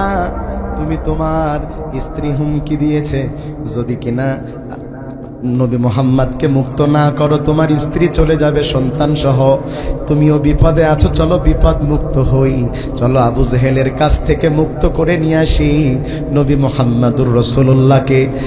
বললে চলেন আপনি যাই, তবে শুনে নেন আমার বউ আমার ঘরে রাখাই লাগবে, প্রয়োজনে আবু জেহেলের আপনাদের মারা লাগবে না, আমি মিরি কাজ করে ফেলবো। সুবহানাল্লাহ কয় না? কয়জন হয়েছে লোক, কয়জন হয়েছে? 3 জন। বললো এখনো যাওয়ার মতো লোক হয় নাই, আরো মিনিমাম 2 জন নেওয়া লাগে। তা বলে চলো আরেকজনের কাছে যায়। বলে সে কে? বলে নাম তার বুখতারি ইবনে হিশাম। চলো তার বাড়িতে যায়। শুনেছি ওই মানুষটা বড় নাকি অসুস্থ। মানুষ যখন অসুস্থ থাকে তখন তার মরার ভয় থাকে, থাকে না? কথা বলেন, অসুস্থ হলে মরার ভয় থাকে না? সে করোনার সময়ের কথা আপনাদের মনে আছে ভাই? বাবা, পুলিশ বলতে 5 জনের বেশি ঢুকা যাবে না, আর লোকজন সেই 5 ইল টোপকে ঢুকতেছে কার ভয়তে? কথা বলে না, করোনার ভয়তে। তো আল্লাহর ভয়তে হলি তো পরেও যেত, করোনা শেষ, নামাজও শেষ। কি বলেন আপনারা? ভাইয়েরা আমার, বুখতার ইবনে হিশাম অসুস্থ, চলো যাই। রাত তখন 3টা বেজে গেছে প্রায়। কয়টা? 3টার সময় বুখতার ইবনে হিশামের বাড়ি চলে গেছে। হিশামের বাড়িতে 3টার সময় ঘরে আলো জ্বলতেছে। হিশাম ইবনে আমর বলতেছে, এরা কি কেউ ঘুমাচ্ছে না নাকি আজকে? 3টার সময় আলো জ্বলতেছে মানে কি? চলে গিয়েছে যে দরজায় নক করেছে, বুখতার ইবনে হিশাম দরজা খুলে দিয়েছে। তার শরীরে অসুস্থতার কোনো ছাপ নাই। সুবহানাল্লাহ বলেন। বলছে, বুখতার ইবনে হিশাম, তুমি না বড় অসুস্থ, কোনো রোগে নাকি তোমার কাজ হচ্ছে না, ওষুধে নাকি তোমার রোগ সারছে না, তা তুমি সুস্থ হলে কেমনে?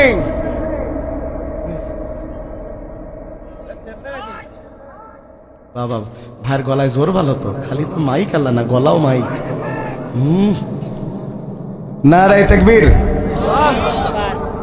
কথা তো বোঝা যাচ্ছে নাকি ভাইয়েরা আমার? বুখতার ইবনে হিশামের কাছে গিয়েছে। বুখতার ইবনে হিশামের বড় আনন্দ। 3 জনের দেখে বলছে, এত রাত্রে আসলেন আপনারা, আসেন আগে মিষ্টি খাওয়াই। বলে, এত রাতে মিষ্টি খাওয়াবা মানে? বলছে, আজকে এমন একটা জিনিস ঘটে গেছে, আমার এতদিনের অসুস্থতা, আমি আর বাঁচবো না। এই কথা ডাক্তারেরা বলে দেওয়ার পরেও আমি আজকে সুস্থ হয়েছি। হিশাম ইবনে আমর ডাক দিয়ে বলে, ভাতিজা তুমি কেমনে সুস্থ হলে? বলে, যেই কথা বলবো আপনারা হয়তো বিশ্বাস করবেন না, কোনো ডাক্তারের ঔষধে কাজ হয় না, আমি মারা যাব। আমার মা সহ্য করতে পারে না, শুধু কাঁদে।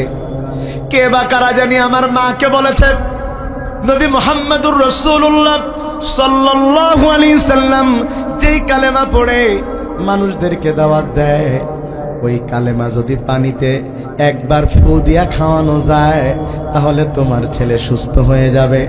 আমার মা কয়েকদিন ধরে আমারে বলে, আর আমি আমার মারে বলি, তুমি পাগল নাকি? ঔষধ খাওয়াইলে তাই কাজ হয় না, আর কোন মন্ত্র পড়ে ফু দিবা কাজ হবে না। আমার মা আমার কাছে পানি এনে আমারে শিখায় দিয়ে বলল, পড়ে ফু মেরে খা। আমি বললাম, জীবন থাকতে নবী মুহাম্মাদের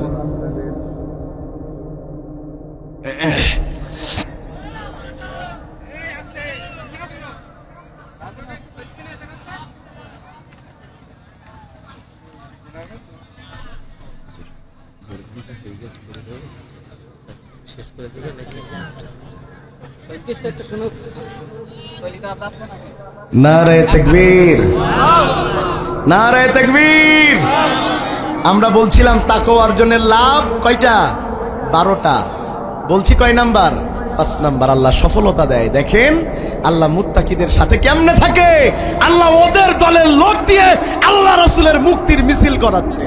সুবহানাল্লাহ, সুবহানাল্লাহ। মাইকের আওয়াজ একটু নাকে হয়ে গেছে, অনেক ঠিক হয়ে যাবে না? ও আচ্ছা আচ্ছা, ঠিক আছে ভাই। আল্লাহ কাদের দিয়ে মিছিল করায় মুক্তি করাবে এটা তো বলা যায় না, তবে যাদের দ্বারা মুক্ত হলেন তাদের শুকরিয়া আদায় করা উচিত, বেঈমান বলা উচিত নয়। ভাইয়েরা আমার, আমরা অনেক অকৃতজ্ঞ, আমরা অনেক অকৃতজ্ঞ, আমরা স্বীকার করতে চাই না। স্বীকার করা উচিত, নতুবা যদি অফ হয়ে গেছে, অফ হয়ে গেছে।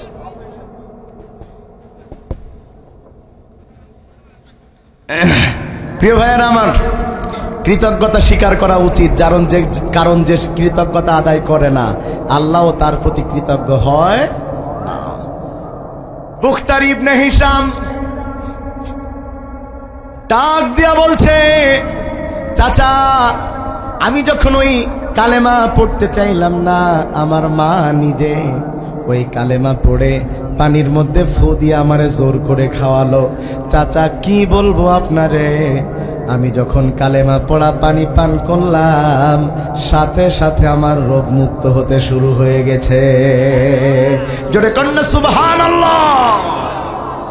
ভাইরা আমার, বুখতার ইবনে হিশাম বলছেন, এখন এই গভীর রাত আমার আর কোনো রোগই নাই, বরং আমার মনে হচ্ছে আমি জীবনে এর চাইতে সুস্থ আর কখনো হই নাই। এবার হিসাম ইবনে আমর বলছে, এই সময় তার ইমোশনে একটু আঘাত দেয়া দরকার। বলছে, ও বুখতারি রে, যেই মানুষটার কালেমা পড়ে তোমার রোগ সেরে গেল, ওই মানুষটা জেলখানায় থাকলে তোমার কি খারাপ লাগে না? বুখতারি ইবনে হিসাম এ ছিল আবু জেহেলের বডিগার্ড, খুব কড়া মানুষ। বলতে, চাচা আপনার কওয়া লাগবে না, আমি অলরেডি চিন্তা করতেছি আবু জেহেলের কব্বরে দিয়ে মুহাম্মাদের বের করে আনবো। সুবহানাল্লাহ কয় না কা? কারণ রোগ সেরে গেছে তো। সুবহানাল্লাহ, সুবহানাল্লাহ। এই যেটা বললাম ওইভাবে বলেনি, আমি আঞ্চলিক ভাষায় বোঝানোর জন্য বললাম যে আবু জেহেলের পতন করে হলেও আমি মহানবী মুহাম্মদুর রাসূলুল্লাহকে মুক্ত করে ছাড়বো। সুবহানাল্লাহ। বলছে, তাইলে আপনারা কেন আসছেন সেটা বলেন। বলে, তোমারও যেই কাম আমাদেরও সেই কাম। সুবহানাল্লাহ। বলে, চাচা চলেন যাই। বলে, আর একজনকে নেওয়া যাক, নাম তার জায়েমা ইবনে আসওয়াদ ইবনে মুত্তালিব। এই জায়েমার মা, এই জায়েমার মার সাথে হযরত আমেনার গোত্রের একটা সম্পর্ক ছিল। এই জায়েমার মার সাথে রাসূলের নানা বাড়ির একটা সম্পর্ক ছিল। জায়েমার কাছেও গেলেন, একটা পর্যায়ে জায়েমাও রাজি হয়ে গেলেন। এখন আল্লাহ রাসূলকে মুক্ত করার জন্য কয়জন হলো? কয়জন হলো? 5 জন, সাধারণ জনগণ নয়। সুবহানাল্লাহ, 5 জনই আবু জেহেলের দলের লোক। তো যদি আল্লাহ জাতিকে মুক্তি দিতে চায়, আপনার দল লাগবে না, হুজুর লাগবে না, ছাত্রদেরকেও আবাবিল বানায়া আল্লাহ মুক্ত করে দিতে পারে। ঠিক না বেঠে? ভাইয়েরা আমার, হাউন আঙ্কেলের কথা মনে আছে আপনাদের? হাউন আঙ্কেল, হ্যাঁ, যেন মুক্ত করতে না পারে ওই 4 জনকে ধরে নিয়ে গেল। ছাত্র সমন্বয়ক যারা ছিলেন, হাসনাত, সার্জিস, নাহিদ আলম আর আসিফকে, যাতে এই আন্দোলন সামনের দিকে না যায়। কতটা মিল একটু খেয়াল করে দেখেছেন? এই 5 জনকেও থামিয়ে দিতে পারে। এই জন্য এই 5 জন বলল, আবু জেহেলের কাছে যাওয়ার আগে আমাদের একটা মিটিং করে নেওয়া দরকার, আমরা কিভাবে আবু জেহেলের সামনে যাব। এখন তো প্রায় রাত 4টা বেজে গেছে। পাহাড়ের ওপরে তারা চলে গেল। পাহাড়ের ওপরে যে হিসাম ইবনে আমর, বুদ্ধিমান মানুষ, মুরব্বী, 81 বছর বয়স, আবু জেহেলের উপদেষ্টা, বলছে, শোনো, আমি যাব, যে দরজায় নক করবো, আবু জেহেল বের হয়ে একটু অবাক হবেই যে আমরা কেন আসলাম। তখন আমরা আবু জেহেলকে বলবো, কথা বাইরে হবে না, অন্দরমহলে চলেন। অন্দরমহলে যে আমি বলবো, ছেলেরা একটু কথা বলতে এসছে, শোনো, এর মধ্যে যেই মোটামুটি বুখতারি চলে যাবা, আমি কিছু বলার আগেই তুমি যেই তরবারি বের করে, এ আবু জেহেল চাবি দে। কি দে? আগা নেই মাথা নেই, তুমি বলবা চাবি দে। এইবার চাবি দেওয়ার পরে আমি কিছু কথা বলবো, ওই কথা বলার মাঝখানে আবু জেহেল যেই খেপে যাবে, ওই খেপে যাওয়ার এক পর্যায়ে তখন জুহাইর এবার যাবা, যে বলবা, আবু জেহেল তোর জন্য সন্ত্রাসীগিরি করেছি, তোর কল্লা কাটতে 1 মিনিটও লাগবে না, তুমিও বলবা চাবি দে। খালি তোদের কথা চাবি দে, কথা মনে হয় বোঝেন নাই। তোদের কথা কি দে? চাবি দে, বাকি কথা আমার। চলে গেছে, দরজায় নক করেছে আবু জেহেল, ঘুম ঘুম চোখে দরজা খুলেছে। দরজা খুলায়া আবু জেহেল অবাক হয়ে বলে, চাচা হেশাম, এত রাতে জীবনে কেউ কখনো আমার কাছে এইভাবে আসে না। রাষ্ট্রের মধ্যে এমন কি হলো? এতগুলো মন্ত্রী এমপি আমার সাথে একসাথে হাজির হলেন। আবু জেহেলের কপালে চিন্তার ভাঁজ। কিন্তু আমাদের সমাজের আবু জেহেল এতগুলো মানুষ মেরেও যেই দিন পালাবে, ওই দিন দুপুর বেলাও তার খাওয়ার আইটেম 25টা। মানুষের রক্ত খেয়েও পেট ভরছে না, আস্তে আস্তে বোয়াল মাছ রান্না করি। কথা শুনতেছেন আপনারা? ভাইয়েরা আমার, দরজায় নক করে আবু জেহেল বলছে, কি হয়েছে? যা হয়েছে ঘরের মধ্যে বলবো, বাইরে বলা যাবে না। ঘরের মধ্যে বলছে, আবু জেহেল কিছু কথা আছে, ছেলে পিলে বলবে। ওই যুক্তি অনুযায়ী বক্তারি যে বলছে, চাবি দে। বলতে, আগা নেই মাথা নেই, চাবি দে মানে কি চাবি? এবার মুরব্বী বলতেছে, এরা আমার কাছে এসে তারা বলতেছে, তুমি নাকি এককভাবে সিদ্ধান্ত নিয়েছ শিবে আবু তালেবের মধ্যে আব্দুল্লাহর বেটা আর তার সাহাবীদেরকে হত্যা করবে। এই সিদ্ধান্ত নাকি তুমি নিয়েছ, এখন ওরা চাই মুক্ত করবে। আবু জেহেল বলতেছে, তুই না আমার মন্ত্রী? বলতেছে, হ্যাঁ। বলছে, মন্ত্রী থাকতে গেলে এই সমস্ত চাওয়াটাও বাদ দাও, মন্ত্রী থাকবা না? বলছে, মন্ত্রী থাকবো না থাকবো, তোর তো কল্লাই থাকবে না। সুবহানাল্লাহ কয় না কা বলে আমি মন্ত্রী থাকবো না পরের অস্তর তো কল্লায় থাকবে না, চাবি দে। বাকি সাইটের কথা কি দে? যেই না জুহাইর এবার তরবারি নিয়ে গিয়েছে, আবু জেহেল বড় ভয় পাই জুহাইরের, কারণ জুহাইরের যত না মুখ চলে তার চাইতে যেই না মারতে চাচা, ও বলো মেরি বসবে চাচা। কথা শুনছেন আপনারা? চাচা ও বলো চাচা, চাচা বলতেছে এই তোরা লাফাইস না, আমি কথা বলছি না, এই মুরব্বী মানিস না তোরা। ভাব একটা আলাদা, মানে উনি গিয়েছ কিছু জানে না ভাই। এজন্য মুরব্বীদের বুদ্ধি একটু নেওয়া লাগে, মুরব্বীদের তো দাম দেন না মোটে। ভাইয়েরা আমার, মাঝখান দিয়ে সাহেবা ডাক দিয়ে বলে, ও আবু জেহেল তুমি কেন নবী মুহাম্মদকে জেলে রাখলা এতদিন আমাদের না জানায়া? কয় তুমি কি জানো না, তুমি কি পাগল, তুমি মন্ত্রী হলে কেমনে? কয় মন্ত্রী হয়েছি কেমনে তুমি বানাইছাও, কারণ তোমার দরবারে তো চোর ডাকাত ছাড়া কেউ মন্ত্রী হইতে পারে না। কথা বলে না, ভালো মানুষ তো তোমার দরবারে মন্ত্রী হতে পারে না। বলছে তুই পাগল হয়ে গেছিস, বলছে আমি তা জানি নে, চাবি দে। কি দে? সুবহানাল্লাহ। বলছে আমার একটা চিন্তা ভাই, চিন্তাটা হচ্ছে যে মন্ত্রীরা পাগলদের মন্ত্রী বানায় না, মন্ত্রী হওয়ার পরে পাগল হয়, এটা আমার খুব চিন্তা। বন্ধুগণ আমার, হিসাম ডাক দিয়ে বলতেছে, হিসাম ইবনে আমর ডাক দিয়ে বলছে, আবু জেহেল পোলাপান ঠেকাইন যায় না, বোঝো না এখনকার রক্ত গরম পোলাপান মেরেও দিতে পারে, চাবিটা নাই দেও, পরে আমি লোকের বুঝই দুবানি। আবু জেহেল বলতে চাচারে দিলি তো হবে না, ঘটনা তো আর একটা। বলে কি ঘটনা? ও চাচা, যখন আমরা নবী মুহাম্মদকে জেলে দিয়েছিলাম তখন মক্কার যত গোত্র আছে সবাই মিলে একটা জোট করে মুহাম্মদ আর তার দলকে নিষিদ্ধ করেছিলাম। কথা বলে না, নিষিদ্ধ তো আমি একলা করিনি, সব দল মিলে করলাম না 4 তারিখই। সবাই বসলাম, বসে বললাম ওরা সন্ত্রাসী, ওরা জঙ্গি, ওরা চলা যাবে না, সবাই মিলে স্বাক্ষর করে ওদেরকে না আমরা নিষিদ্ধ করলাম। আল্লাহ বলতে তুই কি সিল মারবি, তার চেয়ে বড় সিল আসমান আমি মেরি রাখিছি। কথা বলছেন না কেন? আবু জেহেল বলতেছে আমি যদি ছেড়ে দেই যত অন্যান্য দলের বংশের লোকের আছে ওরা তো আমারে ধরবে। হিসাম বলছে তুমি যে সই স্বাক্ষর করিলে সে কাগজটা তাহলে আমার কাছে দেও দিন দেখি। তারা চলে গেছে কাবা শরীফে, যে সেই কাগজ বের করেছে, যেখানে দলিল করা ছিল, স্বাক্ষর করা ছিল নিষিদ্ধের, কাগজ বের করে দেখতেছে কাগজ আছে, একটা লিখাও নেই, সব উই পোকা খেয়ে ফেলিস। সুবহানাল্লাহ জোরে বললেন না রে ভাই? বাঁচাইছে কে? বাঁচাইছে কে? ওরা সবাই মিলে সিদ্ধান্ত গ্রহণ করেছে নবী মুহাম্মদ আর তার দল নিষিদ্ধ, সই স্বাক্ষর করে রেখে দিয়েছে। আল্লাহ ওই পোকা দিয়ে পুরা দলিলকে নষ্ট করে দিয়েছেন। আল্লাহ যদি চান ওই পোকা দিয়েও ইসলামকে বাঁচিয়ে রাখতে পারে। আর তোমরা তো পুলিশ দিয়ে বাঁচতে চাইলে, ওই পোকাও আল্লাহর দলের লোক।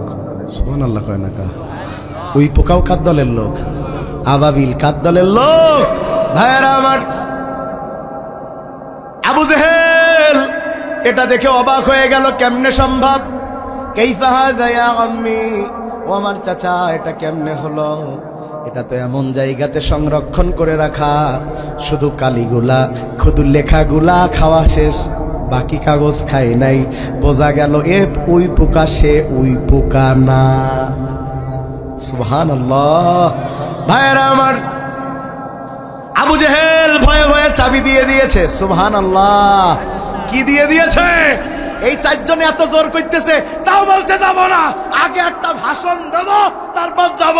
বলছে ভাষণ দিতে গেলে তোমার কেলিয়ে মেরি ফেলবে। বুঝিনি মনে হয়?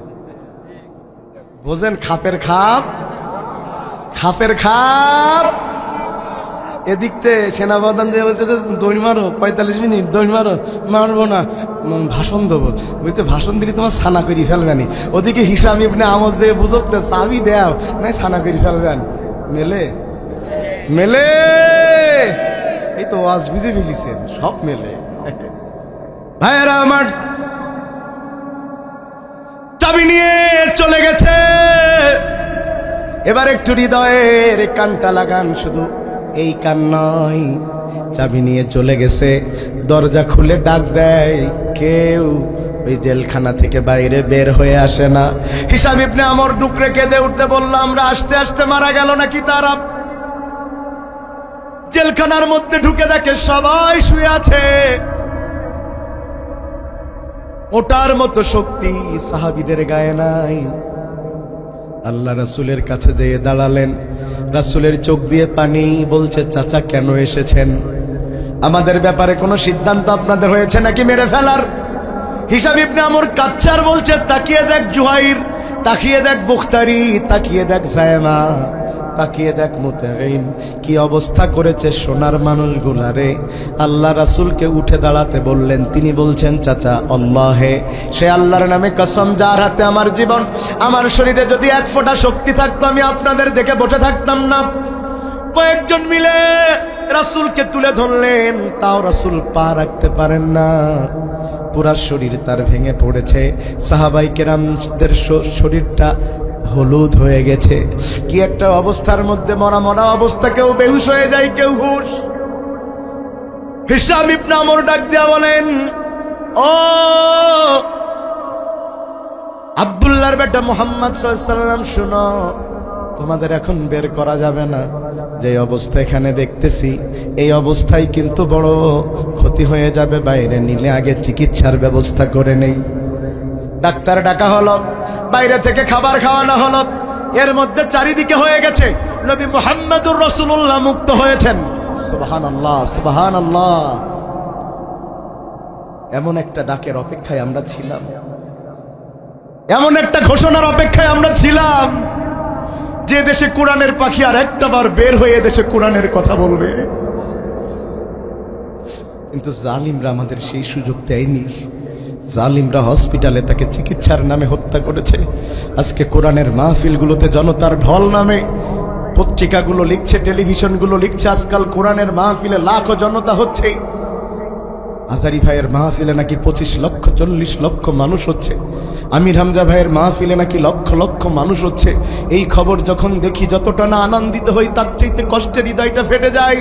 কারণ আমি চিন্তা করি কোরআনের এই ছোট্ট খাদেমদের জন্য যদি এত মানুষের ঢল নামতে পারে, যদি আল্লামা সাঈদী একটাবার বের হয়ে তাফসীরের ময়দানে আসতে পারতেন, গোটা বাংলাদেশে এমন কোন মাঠ পাওয়া যেত না যেই মাঠে আল্লামা সাঈদীর জনতার ঢল নামতো, জায়গা দিতে পারত।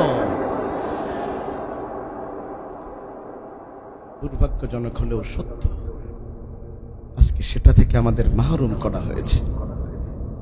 যারা আমাদেরকে কোরআন শোনা থেকে মাহরুম করেছে, আল্লাহ যেন তাকে আবু জেহেলের মতো দুনিয়া থেকে বেইজ্জতি করে বিদায় করে দেয়।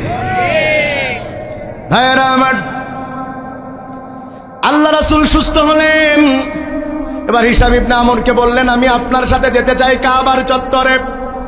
কেন যেতে চাও? বলে, আমাকে যেই সমস্ত অপবাদ দিয়ে জেলখানায় ঢুকানো হয়েছে, আমি খালি জনগণের কাছে একটাবার রায় নিতে চাই, তারা আমার এই অপরাধগুলো স্বীকার করে কিনা। আল্লাহ রাসূল হিসাম ইবনে আমরদের সাথে রওনা দিলেন। মহিলা তার বাচ্চাকে দুধ খাওয়াচ্ছে, যেই না শুনেছে রাসূলের মুক্তির মিছিল হচ্ছে, নিজের বাচ্চাকে দুধ খাওয়ানো বাদ দিয়া কাফের নারী তারপরও রাসূলের মুক্তির মিছিলে হাজির হয়ে গেছে। আল্লাহ রাসূল হাজির হলেন কাবার চত্বরে। হাজির হয়ে ডাক দিয়া বললেন, ও মক্কাবাসী। রাসূল কাঁদছেন, চোখের পানি ধরে রাখা যায় না।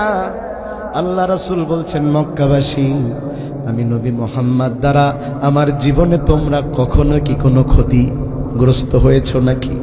তারা কাঁদে আর বলে, না, তুমি আমাদের কখনো ক্ষতি করো নাই। ও মক্কাবাসী, আমার দ্বারা তোমাদের আমানতের খেয়ানত হয়েছে নাকি? বলে, না, যা কিছু জমা করেছি আপনার কাছে যেমনটা দিয়েছি তেমনটা ফেরত পেয়েছি। আমার দ্বারা তোমাদের কোনো নারী অসম্মানিত হয়েছে নাকি? বলে না, বরং আপনি তো নারীদের সম্মান এনে দেওয়ার জন্য কাজ করেছেন। রাসূল এবার আকাশের দিকে আঙ্গুল তুলে বলে, আল্লাহ সাক্ষ্য থেকো, তোমার নবী কোনো অপরাধে জেল খাটে নাই, জেল খেটেছে তোমার দিন প্রচার করার জন্যে। রাসূল সাক্ষ্য নিয়ে বললেন, মক্কাবাসী, তাহলে তোমরা সাক্ষী থেকো, আমি এমন কোন অপরাধকারী নাই যার কারণে জেল খাটা লাগতে পারে। তার মানে আমাকে জেল খাটানো হয়েছে, এটা হলো জুলুম। আর আমি হলাম মাজলুম। আর মানুষ যারা মাজলুমের পক্ষে থাকে তারা, আল্লাহ রাসূল মুক্ত হয়ে গেলেন। আমি যেই জিনিসটা আপনাদের এতক্ষণ ধরে বোঝাচ্ছিলাম, সেই জিনিসটা হচ্ছে যদি কিনা কেউ তাকওয়া অর্জন করে, 4 নম্বরে আল্লাহ তাআলা ইন্নালিল মুত্তাকিনা মাফাজা, আল্লাহ তাআলা তার সফলতার রাস্তা খুলে দেয়, বিজয়ের রাস্তা তার জন্য খুলে দেয়। দুনিয়ার কোনো শক্তি তার বিজয় নষ্ট করতে পারে না। 6 নম্বরে যদি কেউ তাকওয়া অর্জন করতে পারে, আমার আল্লাহ বলেন ওয়ায়ারযুকুহু মিন হাইসু লা ইয়াহতাসিব, আমার আল্লাহ মুত্তাকিদের এমন রিজিক দান করে যেটা সে কখনো কল্পনা করতে পারে না। সুবহানাল্লাহ। রিজিক, রিজিকের রসকলি তো 2 ঘন্টা লাগবে। রিজিক যে কি জিনিস এর তো বিশাল ব্যাখ্যা আছে। আল্লাহ অকল্পনীয় রিজিক দেন। আপনি দিনের জন্য কষ্ট করবেন, আল্লাহ আপনারে কোনো ফল দিবে না, তা হতে পারে না। রিজিক মানে সম্মান। আপনাকে তারা অপমান করে জেলখানায় দিয়েছে, আর আল্লাহ তার চাইতে বেশি সম্মান দিয়ে জেলখানা থেকে বের করেছে। এটার নাম কি? আগে আপনারা 5 জন চিনতে, এখন আপনারা 10 জন চিনে। আপনি জেলখানা থেকে বের হইছেন, লিখেছে আপনি বোম মেরেছেন, আপনি এই করেছেন, আপনি সেই করেছেন, কত কিছু বলে মামলা দিয়েছে। কিন্তু বের হওয়ার পরে জনগণ তারে দেখলে চা খাওয়া বাদ দিয়ে তুই এসে মুসাফা করতে থাকে। আল্লাহ সম্মান বাড়ায় দেয়। আপনি তাকওয়া অর্জন করে আল্লাহর রাস্তায় থাকবে, বাতিল অপমান করার চেষ্টা করলেও মানুষ বিশ্বাস করবে না। মানুষের হৃদয়ে আপনার সম্মান স্থায়ীভাবে আল্লাহ বরাদ্দ করে দিবে। প্রিয় ভাইয়ারা, রাত 12:30 হয়েছে। আমরা আজকে আর আলোচনা সামনের দিকে যেতে চাই না। যেই 6টা বললাম, এই 6টার উপরে আমল করি ইনশাআল্লাহ। বাকি আল্লাহ তৌফিক দান করলে অন্য সময় অন্য কথা আবারও হবে ইনশাআল্লাহ। হুজুর সালাম নিবেন। অত্র এলাকার বহু যুবক পোল্ট্রি ফার্মের ব্যবসা করে বিভিন্ন রোগের কারণে তারা এখন লোকসানের সম্মুখীন হচ্ছে। একটু দোয়া করে দিবেন, আল্লাহ রহমতে তারা যেন মাশাআল্লাহ, আল্লাহ তাআলা বরকত দান করুন। এখন কমিটির পক্ষ থেকে কোনো কথা থাকলে সেরে নিলে আমরা দোয়া করব। ভাই একসাথে দোয়া করে যাবো ইনশাআল্লাহ।